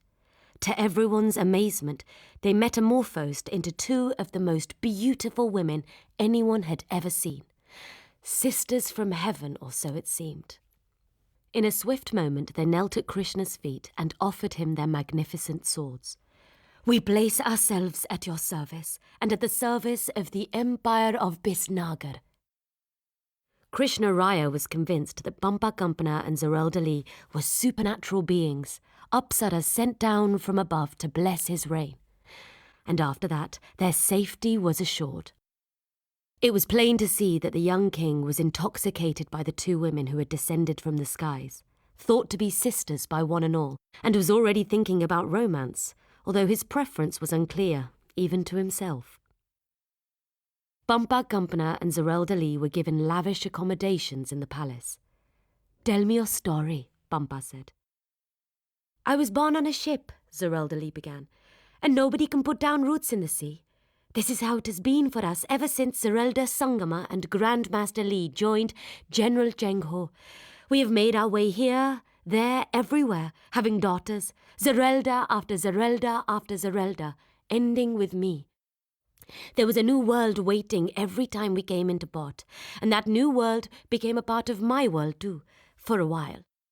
This was my life, everywhere and nowhere, and I discovered I possessed the gift of holding the shape of things in my mind. I became a map of the world." "Do you have an actual map in your head?" Pampa Kampana said. "Can you see how the world joins up?" "Yes," said Zerelda. "I see it very clearly." "Then I will tell you who I am," Pampa Kampana said. "I am a map of time. I carry almost 2 centuries within me, and will absorb half a century more before I am done." "Then let's both make our maps," Zerelda proposed. "I will ask the king for a map room and cover every inch of the walls, and even the ceiling, with pictures of the great world beyond the sea. And you must ask for an empty book that you will fill with history and dreams, and maybe tell the future as well while you're at it." And so Pampa Kampana's masterwork was born. At this time, Krishna Raya, to use his own words, gave in to widespread popular demand and allowed his regnal name to be changed. He would henceforth be Krishna Deva Raya, the God King, for the rest of his life. Soon, the recently renamed Krishna Deva Raya summoned the court to the Lion Throne Room and publicly declared his love for the mapmaker Zerelda. He proposed to rename her too as Radha Rani, Queen Radha, after the beloved of the god. Salava Timarasu, the king's Mahamantri or great minister, bent down and murmured, I ask with great urgency for a private word in your Majesty's immaculate ear." Krishna, who had already learned that when his chief minister spoke in that particular tone of voice, it was a good idea to pay attention, descended from the throne and went into his private quarters. There, the minister shook his head sadly. "You should have discussed this with me," he said. "The choice of a number one wife is a matter that cannot be decided by mere physical attraction." "I love her," said Krishna Devaraya, "and that must be enough and decisive." "Nonsense," Timarasu said, "if you'll pardon the expression. It's time for an alliance. Things to the north are stabilized, at least for the moment. But in the south, we need King Virapodaya, an able ruler and a feared military commander, to conquer and administer a number of regions for us." "But what does that have to do with my love for the Apsara Zarelda-Lee?" demanded the king. "The only way to secure King Vira's affection and support is for you to marry his daughter, Tirumala." "What? That Tirumala?" Krishna Devaraya roared. "The one people say is a monstrous bully, tyrannical in her habits, and unloving in the extreme." "You know how it is," Timarasu said soothingly. "A strong man is admired as a leader, but a strong woman is reviled as a shrew. By this union, you will show all the women of the empire that a time has returned in which female strength will be treated with respect. And I believe Tirumala will ask her mother to accompany her to Bisnagar. The position of closest companion must be hers." Krishna Devaraya thought for a moment. "Just minutes ago, I told the world that Zarelda-Lee would be my Radha. This is the woman that I love. I must hurt her for your reasons of state, but I will continue to love her. Tirumala may become the Queen Empress of Bisnagar, but Zarelda-Lee will always be the Queen Empress of my heart."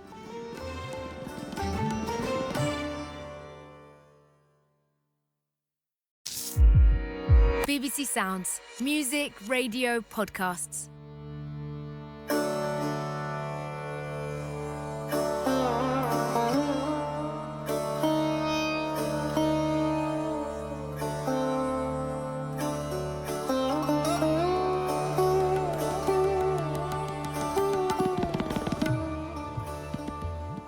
In the royal bedchamber, Zarelda-Lee sat up in bed and ate a pistachio sweetmeat from a dish on the nightstand. "When does she arrive?" she asked. "The hag and her mother as well." "Tomorrow," said the king. Princess Tirumala of Sri Rangaputna, not a hag at all, but a strikingly handsome woman, arrived at the gates of Bisnagar, seated on a golden throne in a golden chariot drawn by a dozen horses the colour of gold, dazzling in the sunlight. The bride's entourage swept into the palace. There were some cheers from the watching crowds, but not too many. The match did not appear to be popular in the city. Meanwhile, Bampa Kampana sat alone in a window seat watching the bustle of the city outside, with the melancholy air of one who feels her time has passed. "Great-great-great-great-grandmother," Zarelda-Lee said when she visited that evening. "What is it you want?" Bampa Kampana was silent for a long moment, then spoke. "I am the mother of Bisnagar," she said. "Everything that has happened here happened because of me. My seeds gave birth to the people. My art caused the walls to rise. I have sat upon the throne beside the founding kings. What do I want? I want my true nature to be recognized. I don't want to be invisible. I want to be seen." Zarelda-Lee listened with great seriousness and attention. "I'll talk to the king. I'll explain. I'm sure he will welcome you into the palace and give you the highest rank, higher even than the senior queen. But you know what would convince him better than I can?" "No," Bampa Kampana said. "More walls," said Zarelda-Lee. Krishna Devaraya had decided that the expanding city should be defended by not one, but 7 circles of surrounding walls. The population of Bisnagar had grown spectacularly and burst out of the original enclosure. Whole new neighbourhoods were being built outside the fortifications, and the citizenry who lived there were unprotected against attack. New walls were urgently required. "It's a long time since I made the first wall rise," Pampakampana said. "I was much younger then, and stronger. And that was before the war against the pink monkeys almost killed me, and I slept until you woke me up. I don't know if I can still build even one new wall, let alone 6 more." "Try," said Sir Elderly. The next day at dawn, Pampakampana passed through the city gates barefoot, a large gunny sack filled with seeds slung over her shoulder. She went out alone into the rocky brown plain and looked up at the surrounding hills, as if she was letting them know that they were about to experience a great change. Then she walked forward into the emptiness, and nobody saw her for many weeks. At length she came down again into the wide Bisnaga plain, her skin dusty and her lips parched. She stood very still for the next 7 hours, ignoring the sweat that began to run down from her head, the dust on her skin turning to mud, the drumbeat of the heat in her ears. Then she closed her eyes and raised her arms, and her miracle began. 6 new circles of high stone walls, born of enchanted seeds, rose up along the riverbank, through the plains and up and down the hills of that harsh terrain. There were watchtowers, crenellated ramparts, cannons, and cauldrons of hot oil. There were gates strong enough to resist the heaviest of battering rams. From that day until the last day, no enemy would ever set foot in the heart of the empire. Only despair could make the walls crumble and fall, and the coming of that despair was still long years away. Finally at midnight, Pampakampana sank to her knees, exhausted, and pitched forward unconscious into the dust. She was brought back to Bisnagar in the king's own carriage, and put to bed in the rooms reserved for visiting kings and queens. Zereldalis slept beside her on the floor, lightly, with her hand on the hilt of her sword, like a crouching tiger, ready to destroy any foe who might approach. After the miracle of the walls, the whole of Bisnagar believed in Pampakampana's power, and understood at last that they lived in a city which she had brought into being. They knew that the old mythologies were true. The king himself saw the proof all around him, made of stone. "I have been blessed with her glory," he said, "and it will magnify my own." Pampakampana woke up 1 month later. "Are the walls still standing?" she asked, and when Zereldalis said they were high and strong, the older woman smiled and nodded. "Now I will see the king," she said. When she entered the throne room, unsteady on her feet, and with one hand resting on Zereldalis' shoulder, Krishna Devaraya came down from the lion throne, fell to his knees and kissed her feet, sending a message to the watching wives and courtiers and to the whole empire beyond the palace. "Forgive me, mother," he said. "I understand now that the goddess herself lives in you and has sustained you ever since you gave birth to our world, almost 200 years ago, and that your youth and beauty are the manifestation of that divine sustenance. From now on, you will be named the Mother of us all, Mother of the Empire, and your rank will be higher than that of any queen.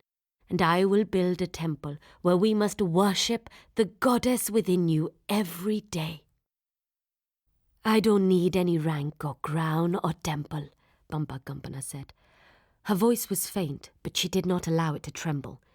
"And I don't need to be worshipped. I want it to be known, that's all. And perhaps to be allowed to stand alongside Mahamantri Timarasu and offer advice and guidance as the empire enters its time of greatest glory." "Excellent," the king said. "Then let the time of glory begin."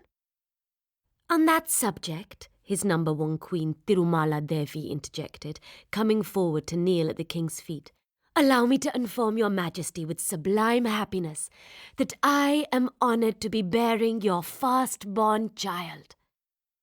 Zereldalis' face coloured brightly, and she too moved forward and stood before Krishna Devaraya. To which I would like to add, she told the king, that as I am certain you will be overjoyed to learn, so am I. The competing pregnancies of Tirumala Devi and Zarelda certainly set the mongooses among the cobras, as the saying goes. In the months that followed, the court, and beyond the court much of the empire, was plunged into an agony of speculation, dispute, and indecision. What was the best attitude to adopt? How should courtiers align themselves, or was non-alignment the best policy? How uncertain the universe felt all of a sudden. Were the gods angry with Bisnagar? Was this pregnancy conundrum a test imposed by the divine? And how should one act to pass the test and placate the gods? In the end, the conundrum was solved when calamity struck. Zarelda, junior queen of Bisnagar, most beloved consort of Krishna Devaraya the Great, died in childbirth, and her son was also born dead. 1 week later, Tirumala Devi gave birth to a child, also a boy, also stillborn. The triple tragedy felt like an omen of doom. Krishna Devaraya emptied the throne room and was not seen in public for 40 days. It was as if the head of the empire had been chopped off, and consequently the body lay inert. Bisnagar's enemies sensed the kingdom's weakness and readied themselves to invade. Zarelda body, wrapped in flames on her funeral pyre, had released a flood within Pampakampana. She was permitted to hold the bamboo stave and break her daughter's skull to release her spirit, even though that was man's work. After she had performed that duty, her failure adequately to mourn all those she had lost had caught up with her, and all that ungrieved grief overwhelmed her. She lost consciousness and collapsed. She awoke from her collapse into a new reality. Zarelda was gone, and with her all Bompa's hopes of a new line of magical girls. All Bisnagar was shaken by the deaths of one queen and 2 potential kings. Krishna Devaraya had ordered his armed forces to prepare for war, and then sequestered himself in the monkey temple, kneeling with his head bowed and lost in prayer, asking Lord Hanuman for guidance. The whole city held its breath and waited for him to emerge. Some days passed in this fashion. Then before dawn one morning, Pampakampana was awakened by a nervous serving girl and informed that the king was waiting outside. When he entered, he would not let her kneel or make any other gesture of obeisance. "There's no time for that," he said. "I have a lot to tell you." In the temple, when I closed my eyes and waited for an answer from Lord Hanuman, all I could see was your face. At last I understood. In you, and you alone, there lies the guidance that I seek, and so I must at once offer you a new and deeper kind of love, not the common love men show to women, but the higher love shown by the devotee to the manifestation of the divine. And after saying those words, he was the one to kneel down and touch her feet. "This is much too soon," Pampakampana said. "All our thoughts should be fixed upon mourning the dead. Declarations of love, higher or lower, should be set aside for another time. What you say is inappropriate, my lord." "I have no time to waste," Krishna Devaraya replied. "The great matter of my life is upon me. I see years stretching ahead when my days will be filled with the blood of war, and my nights of peace here at home will be few. It is my wish that you act as Queen Regent in my absence, and for that to be possible, we must be married at once. Yes, you will be the junior queen, that's the vacancy to be filled, but in every other way you will be at the apex. Timarasu agrees with what I say. A king must act when it's time to act. He must love when it is time to love, and not when it is too late or when people think it seemly. You are my glory made flesh, and so you must rule in my place."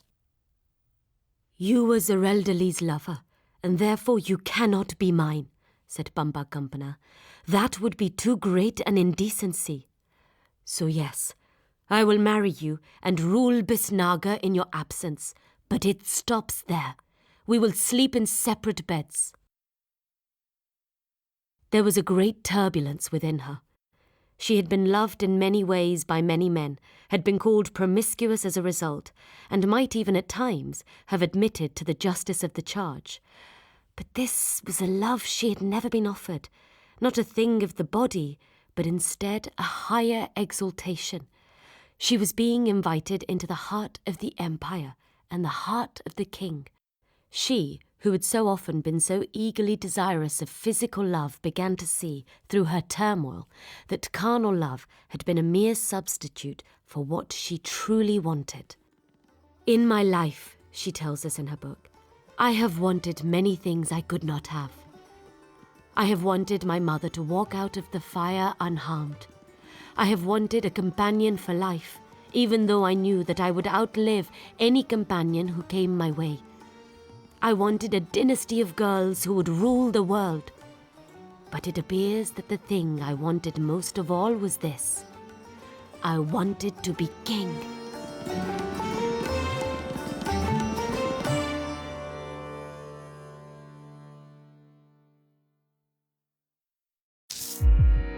BBC Sounds, music, radio, podcasts.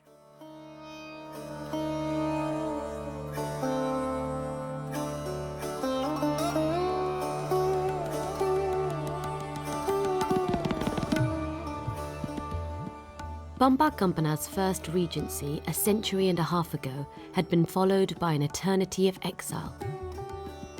She knew that second time around she needed to do things differently. Quietly, she set about changing the world. She ordered the creation of new schools for girls to correct the imbalance between girls' and boys' places of education. She proposed that education should no longer be exclusively in the hands of Brahmin priests. Instead, she set out to create a new professional class of people who would be called, simply, teachers, who would possess and seek to impart the best available knowledge in a wide variety of fields: history, law, geography, health, civics, medicine, astronomy.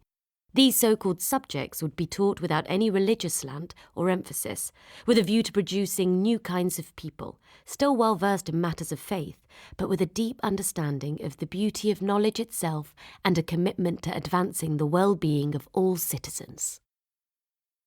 The high priest of the Mandana temple complex at this time was Madhava Acharya, who had become the preserver and reinvigorator of the philosophy of its founder, Vidyasagar. Unimpressed by the regency of a woman, he thought he saw a power vacuum and moved swiftly to take advantage of it.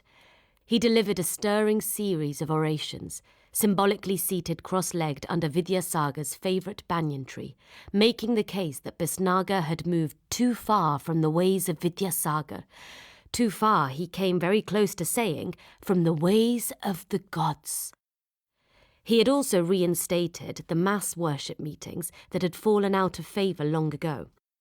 The crowds were large, and his first fulminations against the removal of the priesthood from the heart of education could not be ignored.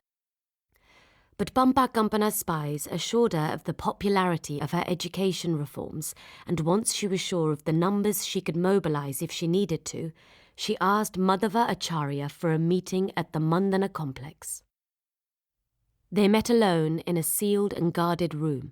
It soon became clear to both of them that each could place a substantial crowd of people on the streets of Bisnagar at a moment's notice. To break the deadlock, Bumbar Kampana first made an offer. Ever since the time of Bukka I, the Mandana Mutt had been granted limited powers of direct taxation to fund its work. The Queen Regent now proposed a significant increase in those powers, which would fund the establishment of a parallel education system to focus on matters of faith and tradition, while her own new schools covered other things. In other words, a bribe. Bumbar then played her trump card. She showed the high priest a letter written in the king's own distinctive handwriting, fully supporting all her decisions as regent. Only when Krishnadeva Raya returned from the wars after a 6-year absence did Bumbar Kampana confess to him that she had carefully practiced writing in his hand, and that the letter she had shown to Madhava Acharya had been an outright forgery. "I throw myself upon your mercy," she said. But Krishnadeva Raya roared with laughter. I could not have found a better regent, he cried. During the regency, Bisnaga had become the fabulous place of which Bampa Gampana had always dreamed. Its wealth was everywhere on display. Trading ships were traveling everywhere and spreading the news of its wonders, and now foreign visitors, traders, diplomats, explorers thronged its streets. There were musicians and dancers in the streets to greet the returning heroes, and Bampa Gampana built a new pavilion for the king, the Conquest of the World Pavilion, where great poets assembled each day to sing his praises, while the most beautiful women of the court fanned him with yak-tail fans. It was a glorious celebration. Then, soon after Krishna Deva Raya's return, the drought began. Fields cracked open and swallowed cows. The river shrank and drinking water had to be rationed in the city. Foreigners began to leave town in search of rain. The people, always hungry for allegory, began to wonder if the drought was a curse upon the king, if in spite of all his temple offerings, he had displeased the gods. This feeling intensified when it became known that 100 miles to the northeast at Raichur, it was raining hard, water was plentiful, and the harvest promised to be good. The increasing frequency of the king's bouts of bad temper was becoming alarming to Great Minister Timarasu and to Bampa Gampana as well. At first they thought his irritability might have been caused by the stress and fatigue of 6 years away from home, but even now, in the bosom of his capital, fanned by yak-tails and constantly entertained, his mood was often foul.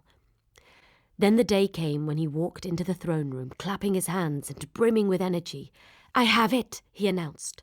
"We have to conquer Raichur, and then we will be masters of their reign." Neither Bampa Gampana nor Timarasu could prevent Krishna Deva Raya from putting this insane plan into action. The battle for Raichur proved to be the most perilous conflict of his reign. Krishna Deva Raya marched north with 500,000 men, 30,000 horses and 500 war elephants, and faced an army waiting on the far side of the river Krishna with an equal force.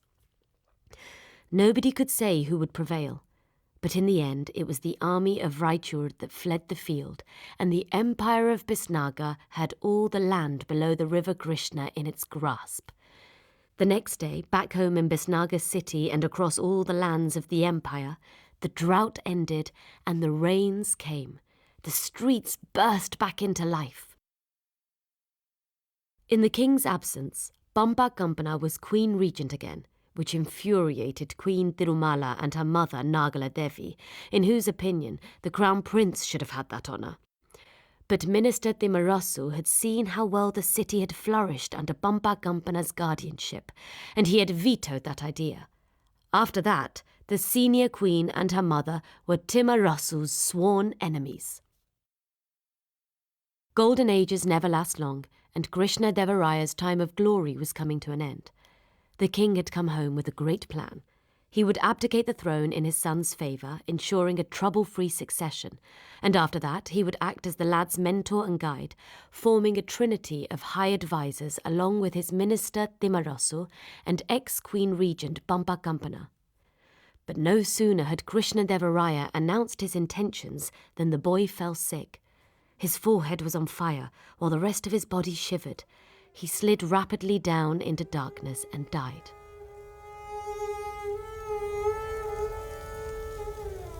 At the funeral pyre, the king broke the skull of his burning son and entered a state of ranting agony driven by grief, rage at the gods, and furious suspicion of everyone in his vicinity.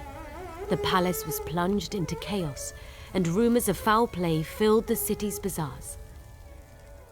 Then Queen Tirumala Devi and her mother came forward with an accusation that changed Bisnaga's history. "Can't you see? Are you blind?" Tirumala Devi declaimed, pointing a nail as long as a dagger and painted the colour of blood at Bampa Gampana. "This woman, this fraud and murderess, has become drunk on power and plans to seize the throne with your dishonest minister's help. Your son was her first victim. If you do nothing, you will be the second. Only a blind man could fail to see something so obvious. Has the king, my husband, gone blind? Krishna Devaraya in his agony shouted at his minister. Timur, what do you say to this? It is contemptible, Timarasu said. I say nothing. I let my years of faithful service speak for me instead. The king turned to Bampa Kampana. And you? Will you also refuse to plead your case? I will say only that it is a kind of derangement in the world when a mere accusation, supported by nothing, feels like a guilty verdict. That way madness lies for us all. A terrible silence fell. Then the king stood up and stamped his foot. No, he declared. The king is not blind. The king sees very well what is in front of his eyes to see. But these two will see no more. Seize them! Blind them both! 40 more years would pass before the final collapse of Bisnagar, but its long, slow downfall began on the day of Krishna Devaraya's terrible command, the day on which Salava Timarasu and Bampa Kampana had their eyes put out by hot iron rods. Neither of them resisted when the women warriors guarding the court manacled and chained them. The women guards were weeping as they moved slowly towards the blacksmith's forge with their captives, down the great bazaar street crowded by horrified people wailing in disbelief. Moments later, as the shrieks of pain rose up from the forge, it was possible to hear the blacksmith sobbing also, unable to bear the thing he had been ordered to do. The tears and cries did not die away, but rather grew in volume and spread out across the city, flowing down broad thoroughfares and along narrow streets, pouring in through every window and door, until the air itself was weeping and the earth gave up great sighs. After that, people thought of Krishna Devaraya differently, and the sun of his glory set and did not rise again. After the blinding, Timarasu and Bampa Kampana remained in the blacksmith's forge, trembling and close to fainting from pain, until a young monk ran up from the Mandana Mutt with a message from Madhava Acharya. From this day forward, the monk said quietly, you will both be our most respected guests at Mandana, and it will be our honor to serve you and care for your every need. In the beginning there was only the pain, the kind of pain that made death feel desirable, a blessed relief. Finally that extreme pain subsided, and for a long time afterwards there was nothing. Bampa Kampana sat in darkness, ate a little when food was brought to her, and drank a little from the brass pitcher of water that had been placed in the corner of the room with a metal mug inverted over its neck. She quickly lost count of the days. On occasion she heard Timarasu's voice and understood that he had been brought into her room to visit her, but he sounded weak and sick, and she understood that the blinding had burnt most of his remaining life out of him. Later there were also visits from Madhava Acharya. By your example, he said, you have taught me kindness and shown me that it expands to include all people, not only the true believers, but the unbelievers and other believers also. Thank you, she said. Spoken words came with difficulty. The first dreams that came were nightmares. In them she saw again the blacksmith's guilty face, the iron rod lowered into the furnace and removed with its tip red hot. She watched the approach of the rod, felt its heat, then she woke up shaking. But the darkness was no longer absolute. She dreamed her whole life and did not know if she woke or slept while dreaming it. Everything from the fire that took her mother to the furnace that burned her eyes. And because the story of her life was also the story of Bisnagar itself, she remembered her great-great-great-great-granddaughter Zerelda Lee instructing her to record it all. She called out to whoever was there watching over her. Paper, she said, and a feather and some ink.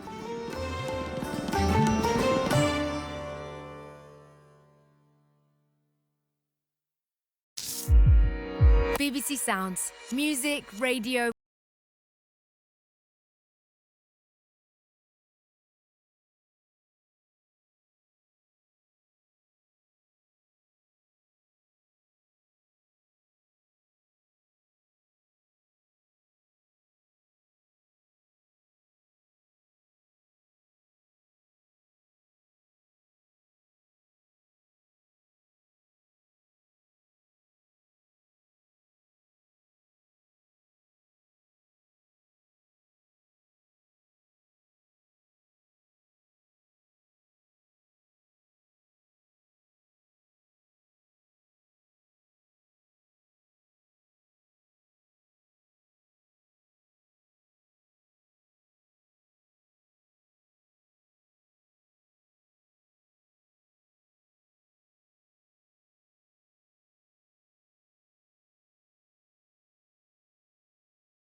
Allowed joy to be reborn in the birth of a child, in the building of a home, in the heart of loving families she had never met. She might be blind, but she could see that there was light. In the palace, however, the king was lost in darkness. He went into all the temples of Bisnaga to offer prayers and ask to be released from this torment, but the gods turned deaf ears to the man who had blinded the creator of the city, in whom the goddess had dwelt for more than 200 years. At some point during his rapid decline, he remembered his brother Achyuta, whom he had exiled to Chandragiri, and cried out, "Here is one wrong I can right." He gave the order to release Achyuta and escort him to Bisnaga city. "Bisnaga needs a king," Krishna-Devaraya proclaimed, "and my brother will rule when I am gone." It was the last decision of his life. A few days later, he was dead. After her father died, Princess Tirumalamba Devi wandered the streets of Bisnaga like a lost soul. She had no love for the old man to whom she had been married off, Aliya Rama, who spent his days trying to get his allies into positions of influence before the new king arrived in town. Lost and aimless, she found her way to Bampa Kampana's door. "You are the mother of Bisnaga, and you have been cruelly treated by its children, who are also yours," she said. "And I am a child, cruelly treated by my mother and my grandma too. So maybe I am looking for a mother, and you are in need of a child." After that, they were friends, and Tirumalamba Devi came often. She saw how hard it was for Bampa Kampana to write, despite her skill. "What I see," she said, "is that your hand moves very slowly, much more slowly than your mind, and that is hard for you. But I can write as fast as you can recite." And so Tirumalamba became Bampa Kampana's scribe, and came every day to write down her verses. When the exiled Achyuta Devaraya returned to Bisnaga, waiting to greet him in the palace was what remained of the royal family.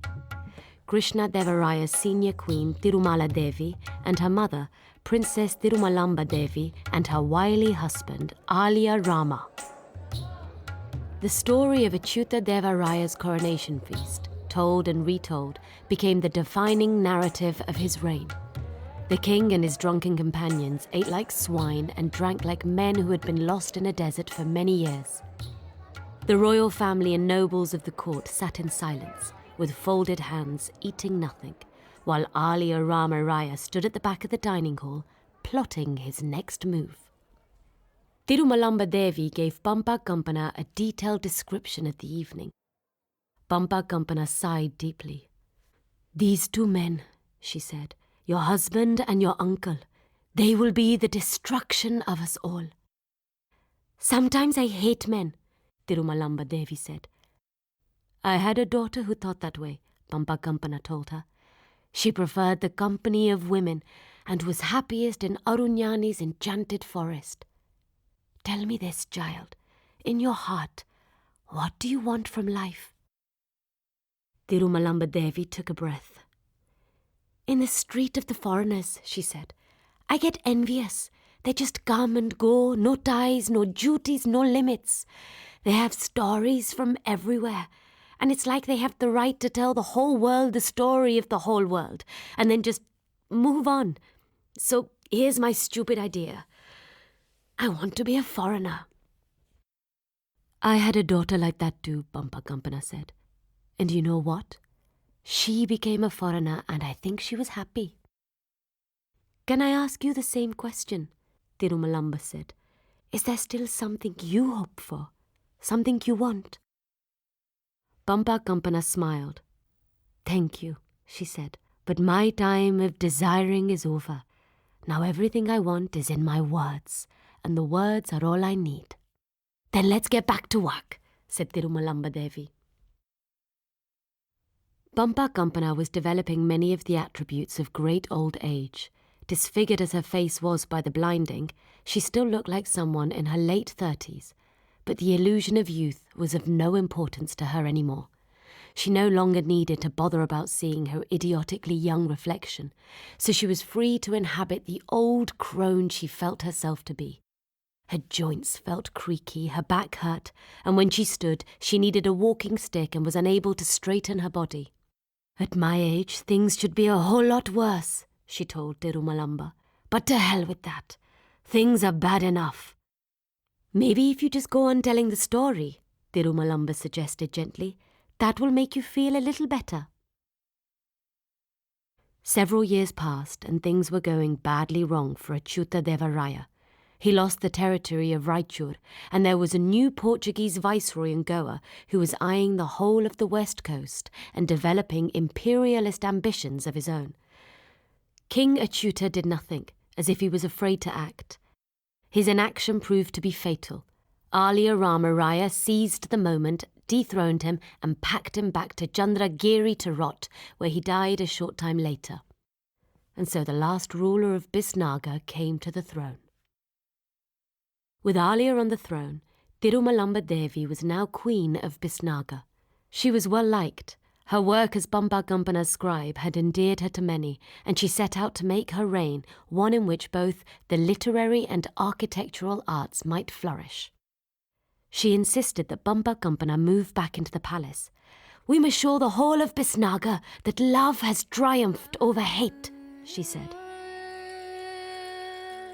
The years passed. Everyone grew older.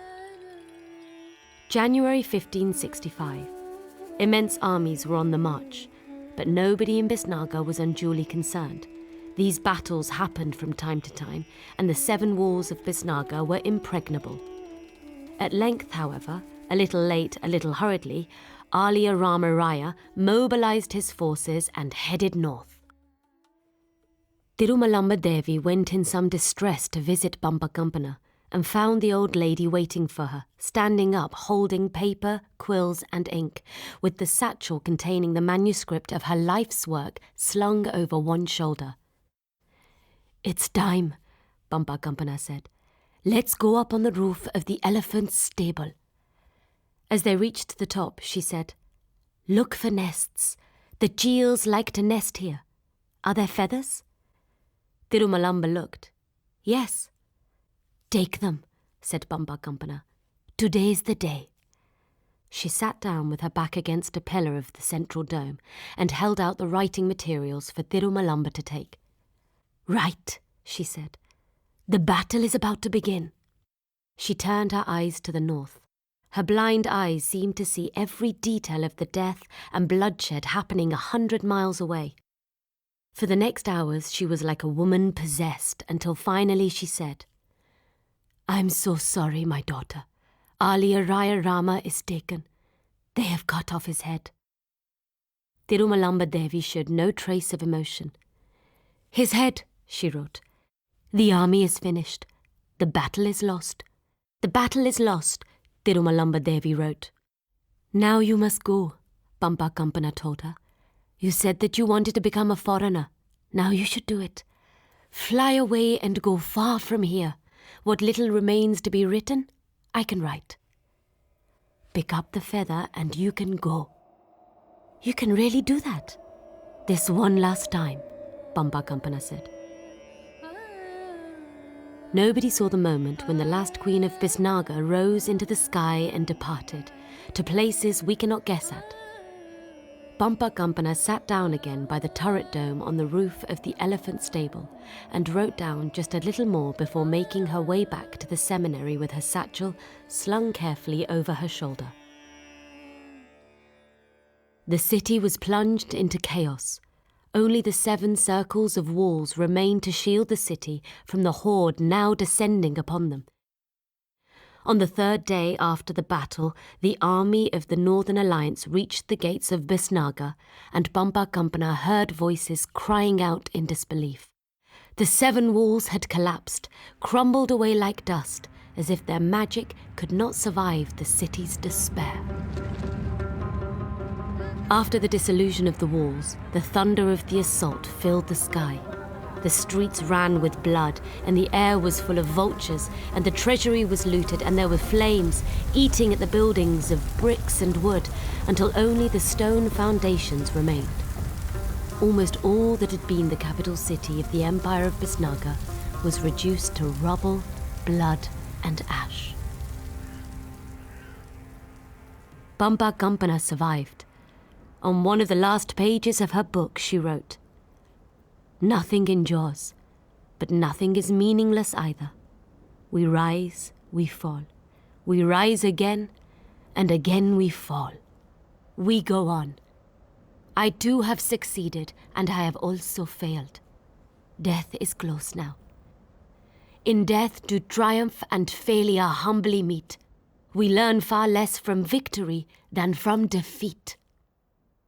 She went to the corner of her room and found the pot she herself had made to receive her work, and placed the manuscript inside.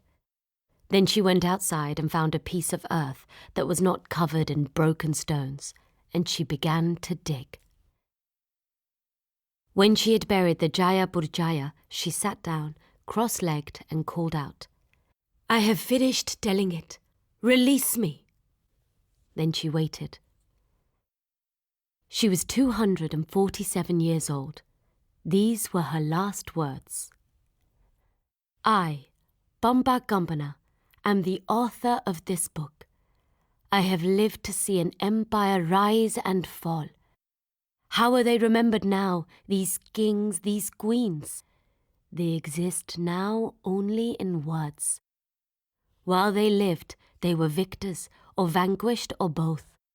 Now they are neither. What they did, or thought, or felt no longer exists. Only these words describing those things remain. They will be remembered in the way I have chosen to remember them. Their deeds will only be known in the way they have been set down. They will mean what I wish them to mean.